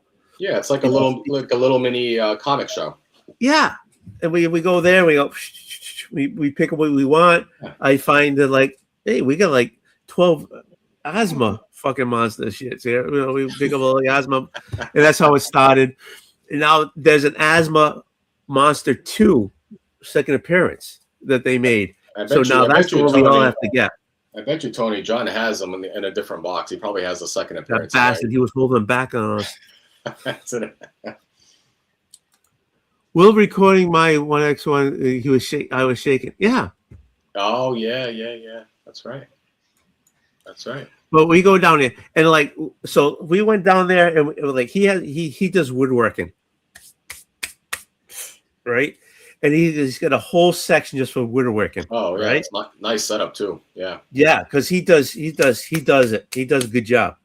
That's what this means when I do that. Okay, so and we're over there and we said, okay, we're gonna all do scotch, right?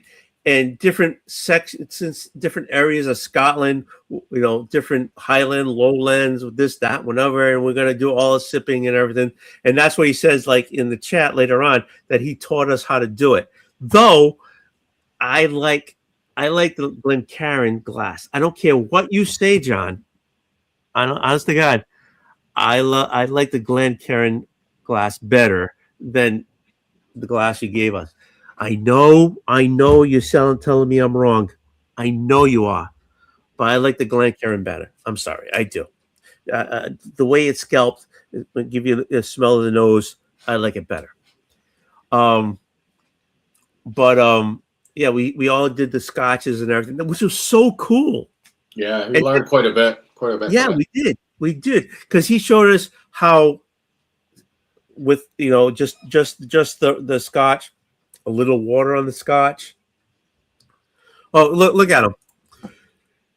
It's my opinion, and I'm sorry. It's my opinion. Hop on and tell me I'm wrong. Hop on and tell me I'm wrong. But he is a wonderful guy. He is a sweetheart. Honest to God. John, you are. Okay, and I know I'm half in a bag, and I would tell you the same thing if I was sober. You are a wonderful guy, honest to God. Yeah, but he gets us all together, and we all just sit around, talk and talk to shit, and then we go downstairs and we just yeah, hey, and Kevin brought some stuff one time, right? And I picked up some stuff from Kevin. If I had a box or two, I'll bring it down too. It's a great get together. I mean, it is. So Gene, move down to freaking Massachusetts and you can join us. Oh well, I'd rather watch the hockey game. It's almost done there.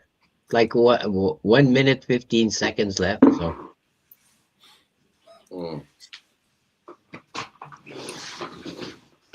shit. But it's 5-2 Montreal, so I'm pretty sure that. And it's Yeah, four. I think you guys got it.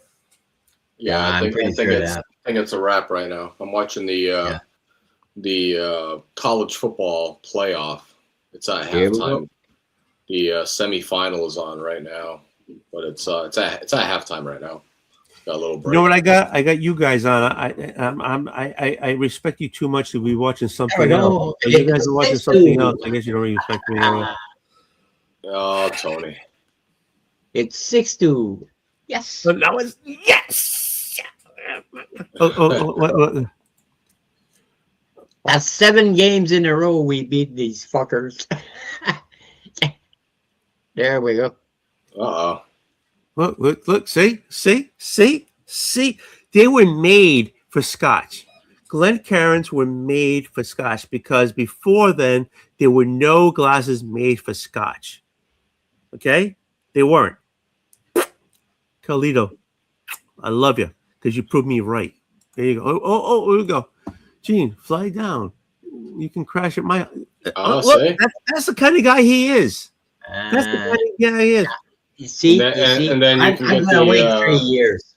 Oh. I'm gonna wait 3 years before I go to the States.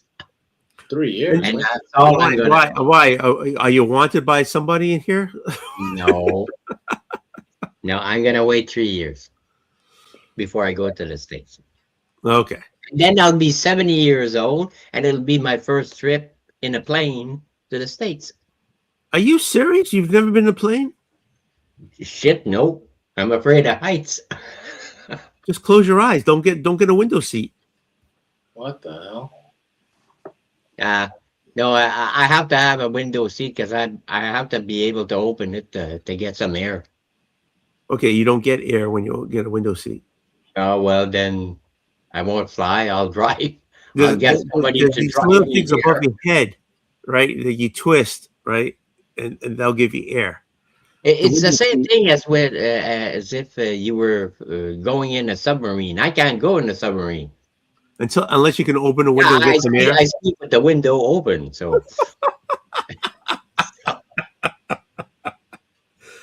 But you've never been in a plane? nope.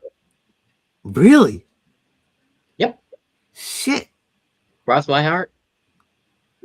And I hope to fly. Yeah, or something like that. All right.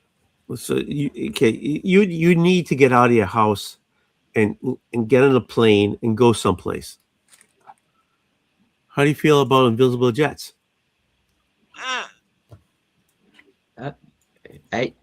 I like fighter jets, though. That's something I'd like to, even though I'd probably pass out. But there we go. We win 6-2. Yeah. There we go. I think 99 of the people who fly in a fighter jet would pass out. Yeah, but still. Too many genes. Too many genes. G's. Too many genes. Too many G's. But I'd tell the pilot, I'd say, listen, it's my first time. I don't want to pass out. I want to experience the fun of it. I don't want to pass out.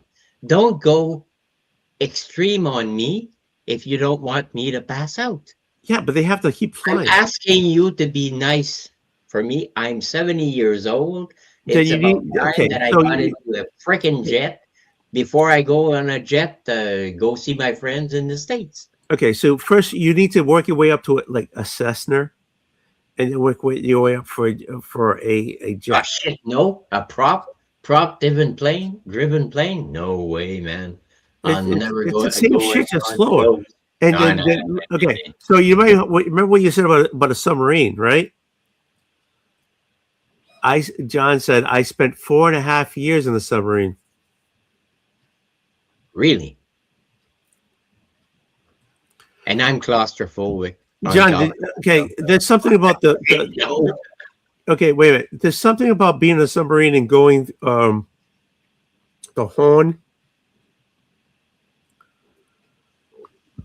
There's something about going the horn or a dolphin. I don't know what it is. There's something if you do the horn. Gene, walk down. is it the Horn of Africa or something? There's you do something. Am I wrong, John? Am I close to making sense about doing the horn? You going around and you get it's special for being in the submarine. Don't let me hanging, John. See, I'd like to visit the inside of a submarine because I think the way it's built, it's cool with all those dials and switches and all that. They don't have any place like that. Well, I guess where you are, they wouldn't have it. No, because you're up north. So I think they have one, but it's like in way east. And no, I don't drive, so I don't have a car. I don't drive. So. Yeah, to get there would be tough. There you go. So, and it's one of those old diesel submarines. So that's not what I want to see. I'd like to see one of them. Oh, okay. You're up there.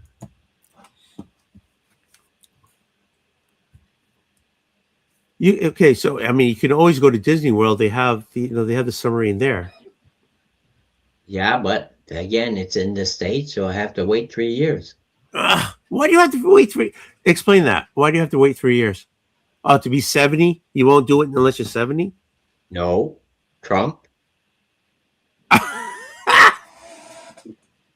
Because of Trump?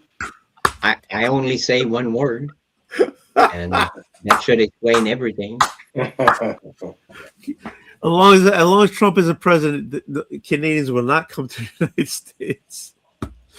Hey, there's 170 Canadians being detained by ICE. So why would I go there? Why would they be contained by ICE? I have no idea. Ask them. I don't know. But we're not going to go there. I don't want to talk about politics. Nope. Thank you. Oh, we're talking about in 3 years, we're going to see you down here in the States. Yeah. Yeah, there you go. That's what I want to do. I want to go see my friends in the States, my comic book friends. I want to have a drink. I want to have some fun. I want to go comic book shopping. Is there a certain area that you're going to gravitate to because you have a lot of friends in the States? I'd like to go in a place that is like central to enough people that are close by that we can all meet like centrally, and that's called a con. Nobody has to drive like 7 hours to get there. There you go. Terrificon. Yeah. See, I was looking more like a Heroes Con. See, that's the thing. That's a longer flight too. Right. Terrificon, people think that's a lesser con, but that's actually a good sized con. I would say it's a medium sized con. Yeah, it's more comic book, right?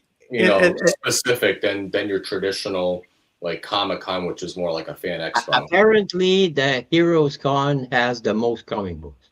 Yeah, but and pretty much all the cons.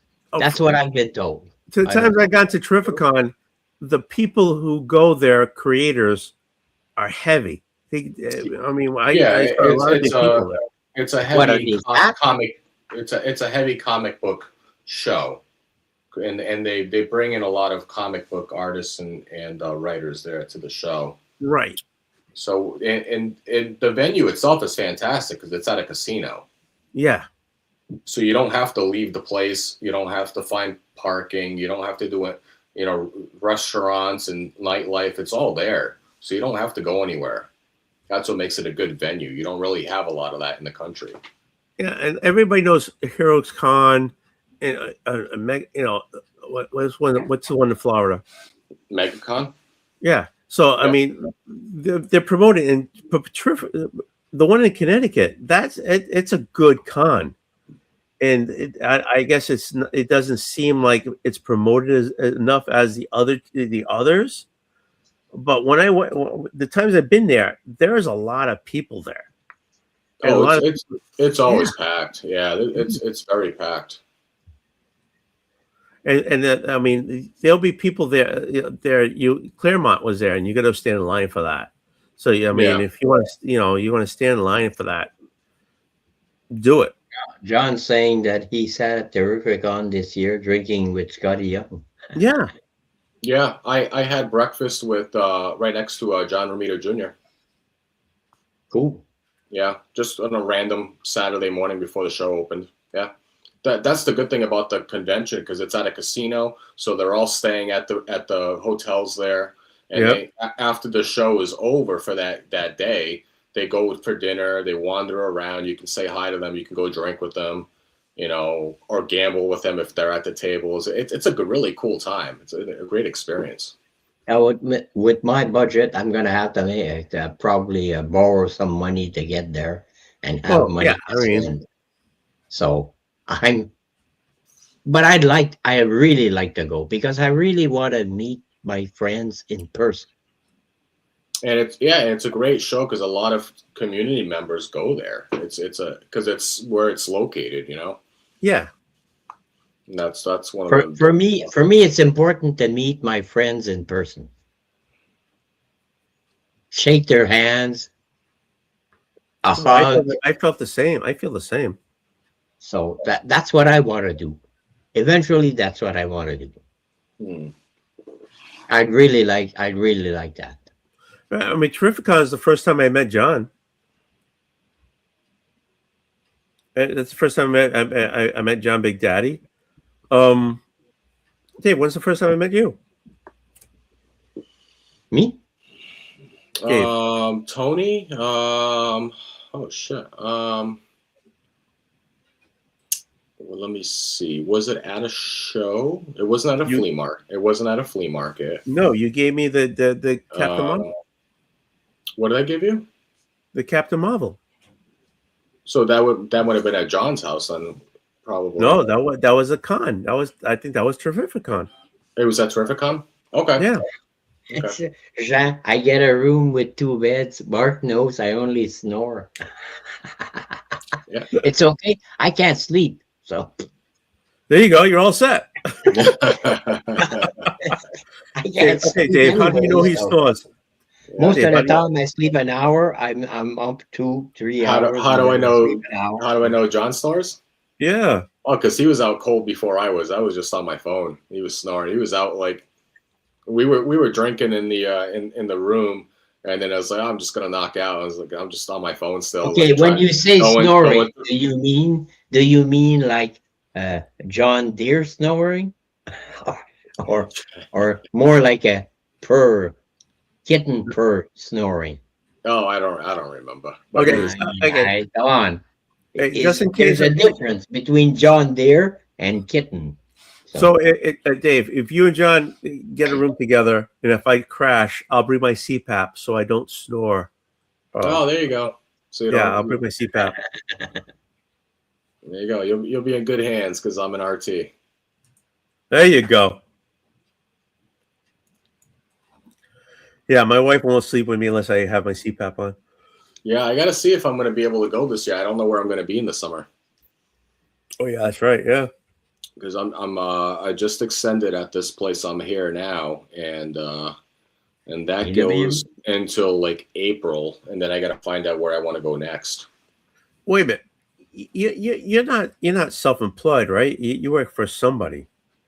I work through an agency, but I'm my own like contractor. I decide where I want to go. I decide what agency I want to work with. Okay. So yeah, so it's so I try to stay at these places for more than one contract because it makes it easier because I don't have to like find a new place and find new housing and all this crap. But, so they set you up with housing too? No, they pay me, and I'm responsible for finding housing with it. Okay. Yeah. So how'd you end up working like that from working in the hospital? Well, you can thank COVID for that. COVID started that. I used to work full time for at an actual hospital in Boston, and then COVID broke out, and I was like, well, I'm kind of all set with being disrespected at the hospital from the level ups. So so COVID kind of like exploited how over like worked we were and understaffed. So I was like, why am I gonna stay here if they're gonna just keep on abusing us? So I just left, and been working contract jobs since. Oh, cool. Yeah. So it's given me a lot more flexibility. You know, the way I see it is, if I work at a place and I don't like it, after 13 weeks, I'm out. You know. Yeah, you're not like tied to it. Right. And if it's a place I like, I try to extend. So just makes it easier for, like I said, for finding housing and finding a new place, like a new job. So it's like I can sometimes have new jobs like 2-3 times a year at different hospitals, or I could just stay at one place for 1 year. Oh, that's nuts. Yeah. So if you like it, you said you need to try to extend it. So what do you do to extend it? So depending on the facility, like the hospital, and depending on their needs, like staff wise, if they're short, like they are here at this current place I'm at, they can just continuously offer, you know, like midway through my 13-week contract, like, hey, Dave, do you want to extend? We're going to obviously need you. If you want to, it's up to you. We'll give you another. It's like if I'm an athlete, you know, you're doing a good job. We like you. We're going to extend your contract.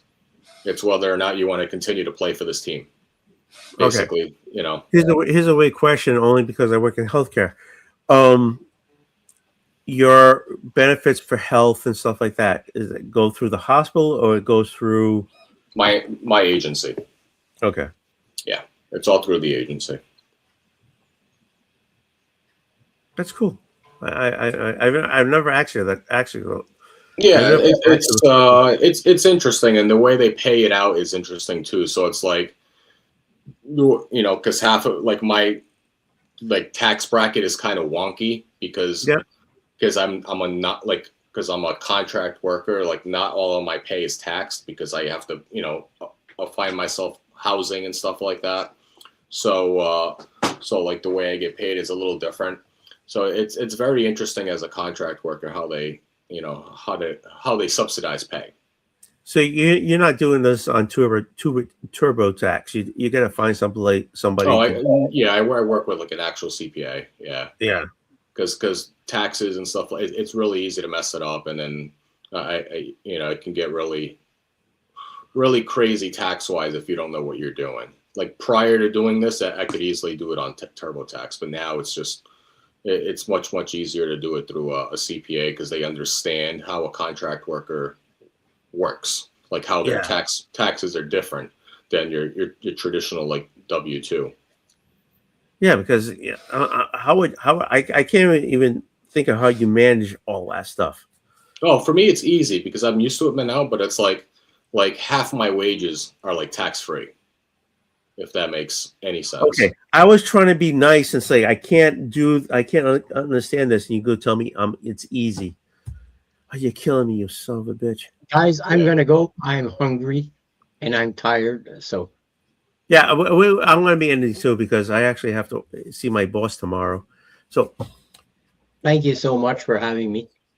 Anytime, man. You're always welcome. Yeah. But I always like to thank. I'm Canadian. What can I say? Yeah, I am the French guy. We don't give a fuck about children. We give them cigarettes. Gene, I marry a Canadian. They're not always nice. Bro, well, I'm always nice. Yeah, I love you. Thank you very much. Thank you. Take care, guys. Thank you. Good night. Yeah, so it's interesting because like I have to like keep tabs of all my like housing and where I like, because I gotta duplicate expenses to prove that I'm actually like living somewhere else and not just like mooching off the Fed. Yeah, it's nuts. Type of thing. Like, because like I know people that do that, and if they ever get audited, they're kind of effed. You know, because I knew people that did that during COVID, where like they would collect non-taxable stipends while they're living at home, commuting to this job because it's only 45 minutes away from home. So you know, if they ever got audited, they'd be, you know, screwed. They'd be screwed, and they'd have to pay back all those non-taxable stipends. Yeah.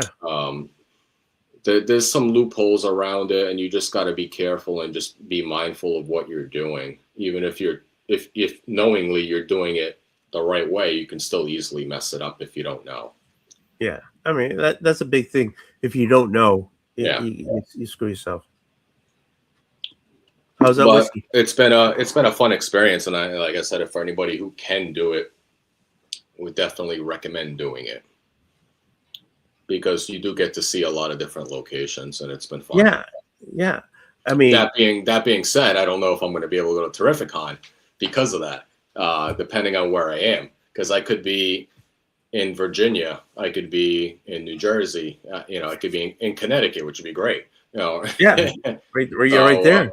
I'm right there, so it depends. It depends what opens up in April. Wow. So you could end up in Virginia and stuff like that because you're a freelancer, right? You're basically freelance.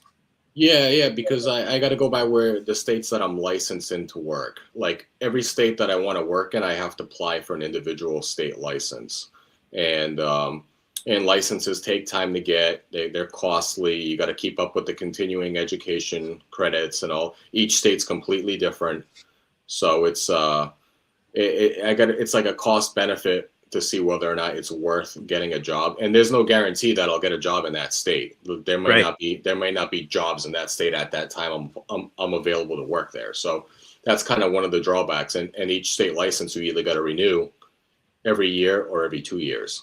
So do you have to go back to school because you want to be certified in Virginia? Let's say Virginia. No, I don't have to. It's not like law. Like I don't have to pass a bar for each state that I want to get licensed in. It's just basically paying the board of that state, whatever the due is, whether, a couple $100 or whatever, get fingerprinted, get, all my licenses crossed over, make sure I'm in good standing in the states I'm in, make sure I'm not a criminal, stuff like that. They do an extensive amount of background searches on me. And then they give you your license. Some states are quicker than others. I've had states take up to 9 months to get a license, or as quick as 8 days. So it's like each state's. It's just basically how quick is that state's board, So and each state obviously pays differently. So. Oh yeah. So okay. So how does that work with you if every state pays differently? It's supply and demand. That's basically what it comes down to. How desperate is that place for a travel employee, and how much is that hospital willing to pay for a contractor? So, the hospitals you work for as a contractor, are they smaller hospitals? It varies. Right now, I'm working at a level 2 trauma hospital, so it's a fairly busy hospital, but it's not as large as, say, a smaller community hospital. Because they're just taking trauma in. They're just you do get a decent amount of traumas. It just depends on the hospital's classification, how busy they are. I'm working in an inner city hospital. It's going to be a little bit more busier than, say, like a rural community hospital. Like last year, I was working at Dartmouth. In Lebanon, and that was a level 1. You work in Dartmouth, Mass? No, the actual Dartmouth College. Oh, the college in New Hampshire. Why didn't you tell me we could hang out together? There's no hospital in Dartmouth. I know, that's what I'm saying. No, I worked at the university hospital for Dartmouth College last year, and in Lebanon. It's like right on the state line of New Hampshire and Vermont. And that's the only level 1 trauma hospital in the entire state of New Hampshire. So like anybody who's remotely sick gets, hella flighted over into the hospital. So it was a pretty busy hospital in the middle of nowhere. There's nothing in that area of New Hampshire. But they were flying people in. Oh yeah, because it's the only level 1 trauma hospital. So like, so anybody who's remotely sick, that they need heart surgery or they're on a ventilator, they're really like the sick of the sick, they go there. Because that's the only level 1 hospital in the state. But I like working at the larger hospitals because those hospitals typically need more staff, and and they can't often get a lot of staff. So that turnover provides me more stability in keeping a contract there. Yeah, that's what I'm thinking. So I'm thinking, because I've been in healthcare for a while, so I'm thinking a larger hospital would be able to have their own employees to do the stuff, and I'm thinking a smaller hospital and stuff would need to pull in people outside because they don't have the staff. Is that how it goes? It varies, and like I said, it depends on location. So like that hospital in New Hampshire, Dartmouth, is in the middle of nowhere. I don't know if you're familiar with that part of New Hampshire. There's nothing in the area. It's a good hour from Manchester. It's right. It's right on the Vermont New Hampshire state line, where Dartmouth College is, and there's no big cities in Vermont, as you know. Yeah.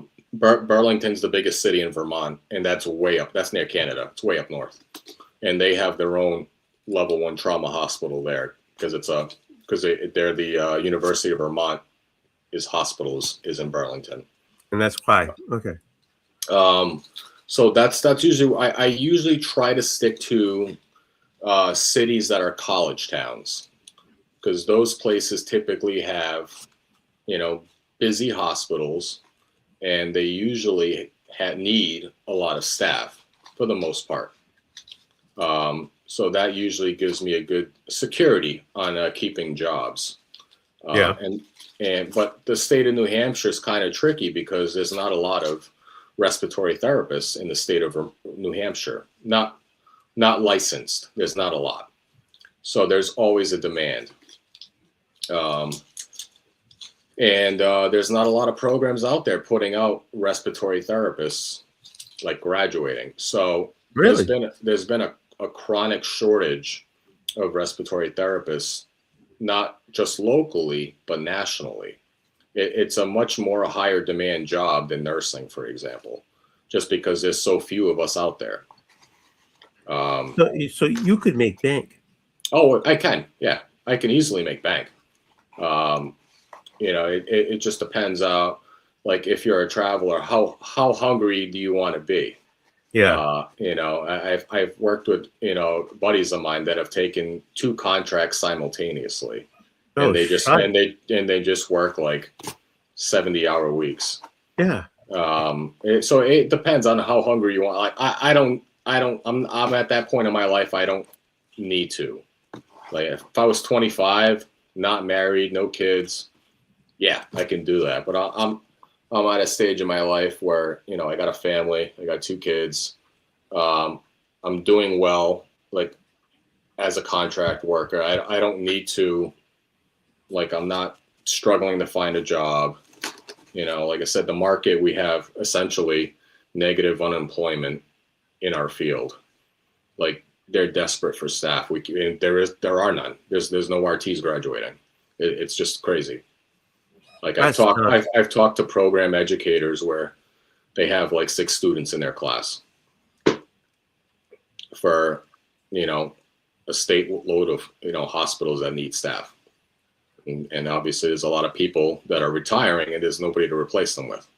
Wow. So that's why there's, travel jobs out there for us still. I didn't think I'd be still traveling as a contract worker, 5 years after when COVID started. So did you think you would latch on to a local job and stay there? Yeah, I thought I would have been working full-time staff somewhere by now. It just hasn't come to be because the demand is still there. So you're contracted to a hospital. Have you found a hospital that you wanted to stay? And if so, yeah.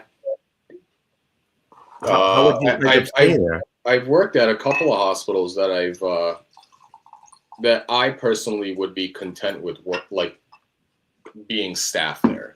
The problem is its location. Yeah. So when I worked at Dartmouth, that was a great place to work at. Problem is, it's in the middle of nowhere. Right. There's nothing. It's not. They call it a city, but it's not a city. Lebanon is not a city. But it wouldn't be worth bringing your whole family up, because that's what we would have to do. Right. Yeah. They're not gonna go up to that. There's nothing to do in that area. It's essentially a small town. There's only 20,000 people that live there. It's smaller than my town. You know, I worked in Charlottesville in Virginia. That was a fun little city. That was a nice place to work with. It's a college town, University of Virginia Medical Center. That's where I worked at. I worked there for a summer. Nice little place, but same thing. It wasn't for us. I did work at a hospital in Colorado that was great. Oh shit! During COVID, this was in 2021, and a great place to work at. I lived in Aurora. It was just outside of Denver, and it was great. I would have loved to stay there, but we had to come back home because I had my daughter at the time. My wife was pregnant when we lived there. That's where I am. Yeah. So UVA. So I worked at the UVA hospital in Charlottesville, Christina, during the summer. This is now summer of 23. For a summer contract. It was a fun place. I wouldn't mind going back there and working because it was a fun little place to work at. A nice little college town. Lots to do there. Man, it got humid. It was humid there in the summer. Wasn't used to that. But fun little city to work at, though. And Virginia is a beautiful state. I don't know if you've ever been there, Tony. I think I drove through there once, a couple of times. Yeah, beautiful state. You got the mountains, and then you got the beaches. A little bit of everything. Yeah. But yeah, we'll see. I wouldn't mind. Cool. I wouldn't mind. I got a few I got a few down there. I got a New Jersey license. I got a Connecticut license. I wouldn't mind going to New Jersey. It's a nice little state as well. Well, we'll see. We'll see what comes up in a few months. What's up, Caroline? Lady F, how you doing? Oh, she doesn't say hi to me. She said hi to Christina. Okay. I see how she don't say hi to us. I see. Well, I've always wondered about that. Because I've been at my place almost 30 years. Oh, a Mass, yeah. Oh, here we go. His name's not Mark. Chicks before dicks. And so I've always been a place where you stay and you work or whatever. So I was always wondered about, like you jump from here to here to here to here, how that works. I could break it down further, but that'd be kind of boring. Oh, but this is why I love Lady F. Oh, that's not it. Right here. Oh, yeah, I've never understood that. I mean, yeah, okay. So I mean, I get the kids or whatever, and so whatever. But I never could understand how you jump from one job to another to another to another. I've always been yeah. My anchor's here. That's what I do, and I'll end here. And it's like in a sense, it's like I live a double life because I have a life away from the family, and then I go back home to the family. Yeah, because I work up here for stretches. Like this weekend, I'm working a 4-day stretch, and then I'll do that up here. I won't go back home until I finish the 4-day stretch. Yeah, that's nuts. And then there'll be times where I'm like, the family goes with me for the summer. If I'm in Virginia or Colorado, whatever it may be, and then like if they have to go back home because my kids are in school, like I have to finish the contract there, and then I'll go back home, whether it's a few weeks or so away. No, so they go with you to Virginia and sap all the money you make. Yeah. They're on vacation and you're working your ass off. I did that 2 years ago. Yeah, I was down there. My son had to go back to school in late August, but my contract didn't finish until September. So I had to drive them back up from Virginia, and then drop them off, and then fly back down to Charlottesville. So I've done that before. Yeah, I've done that before. Yeah, I personally, I don't think I could do that. I really couldn't. It's a fun little experience. But when I did that, when I'm in Colorado, I got to meet a few people across the country, which was fun. You know, got to meet Carlito when I was out there in Iowa. Oh, yeah. I'm not gonna goof on Carlito because he's not feeling well. I'm not gonna goof on him. Yeah, I got to meet a few people. So that was the fun part, is just like connecting with people across the country when you're just like driving from place to place. That's true. Yeah, you move around, seeing what comic shops are in the area. That's always a fun experience. That's cool. Well, we'll see. We'll see where the adventure takes us. Yeah. Well, I mean, I envy you because I don't think I could do that. I really don't think I could do that. Let me guess. You've worked at the same place for like 20 years too. Actually, almost I worked in the same place for 28 years. Yeah. That's amazing. Yeah. That's a rarity nowadays. Yeah, that's crazy. I know, huh? I'm a stubborn greenhorn. Yeah, good for you, man. That's awesome. Good for you. You get there every day and you work the friggin' job, and that's it. There you All go. right, Dave, I gotta go to bed because I gotta get some sleep. I really do. I hear you. I gotta get going, getting ready for bed too, because I gotta get up at 5. Yeah. Okay. I'm gonna watch the rest of this football game and then go to bed. There's a football game on? Yeah, the college football playoff, the semifinals on right now. It's in the third quarter. Miami, Ole Miss, 17-16 right now. Unlike you, I'm putting all my attention on you, but you was watching a football game. You're not going to hurt my feelings. I'm sorry. You're not going to hurt my feelings if I even cry. You're not paying attention to me. I'm just like my character. I'm in like 3 different places right now. All right, Dave. I love you. All right. Have a good night, Tony. Good night, guys. Good night. Thanks, everybody. Thanks, everybody in the chat. I appreciate you, Lady F. You should have hopped on here earlier. You could have been on here and tell me like how bad I am. I love you. All right. See you. Thank you. Later. Oh, wait a minute. Hold on. Later.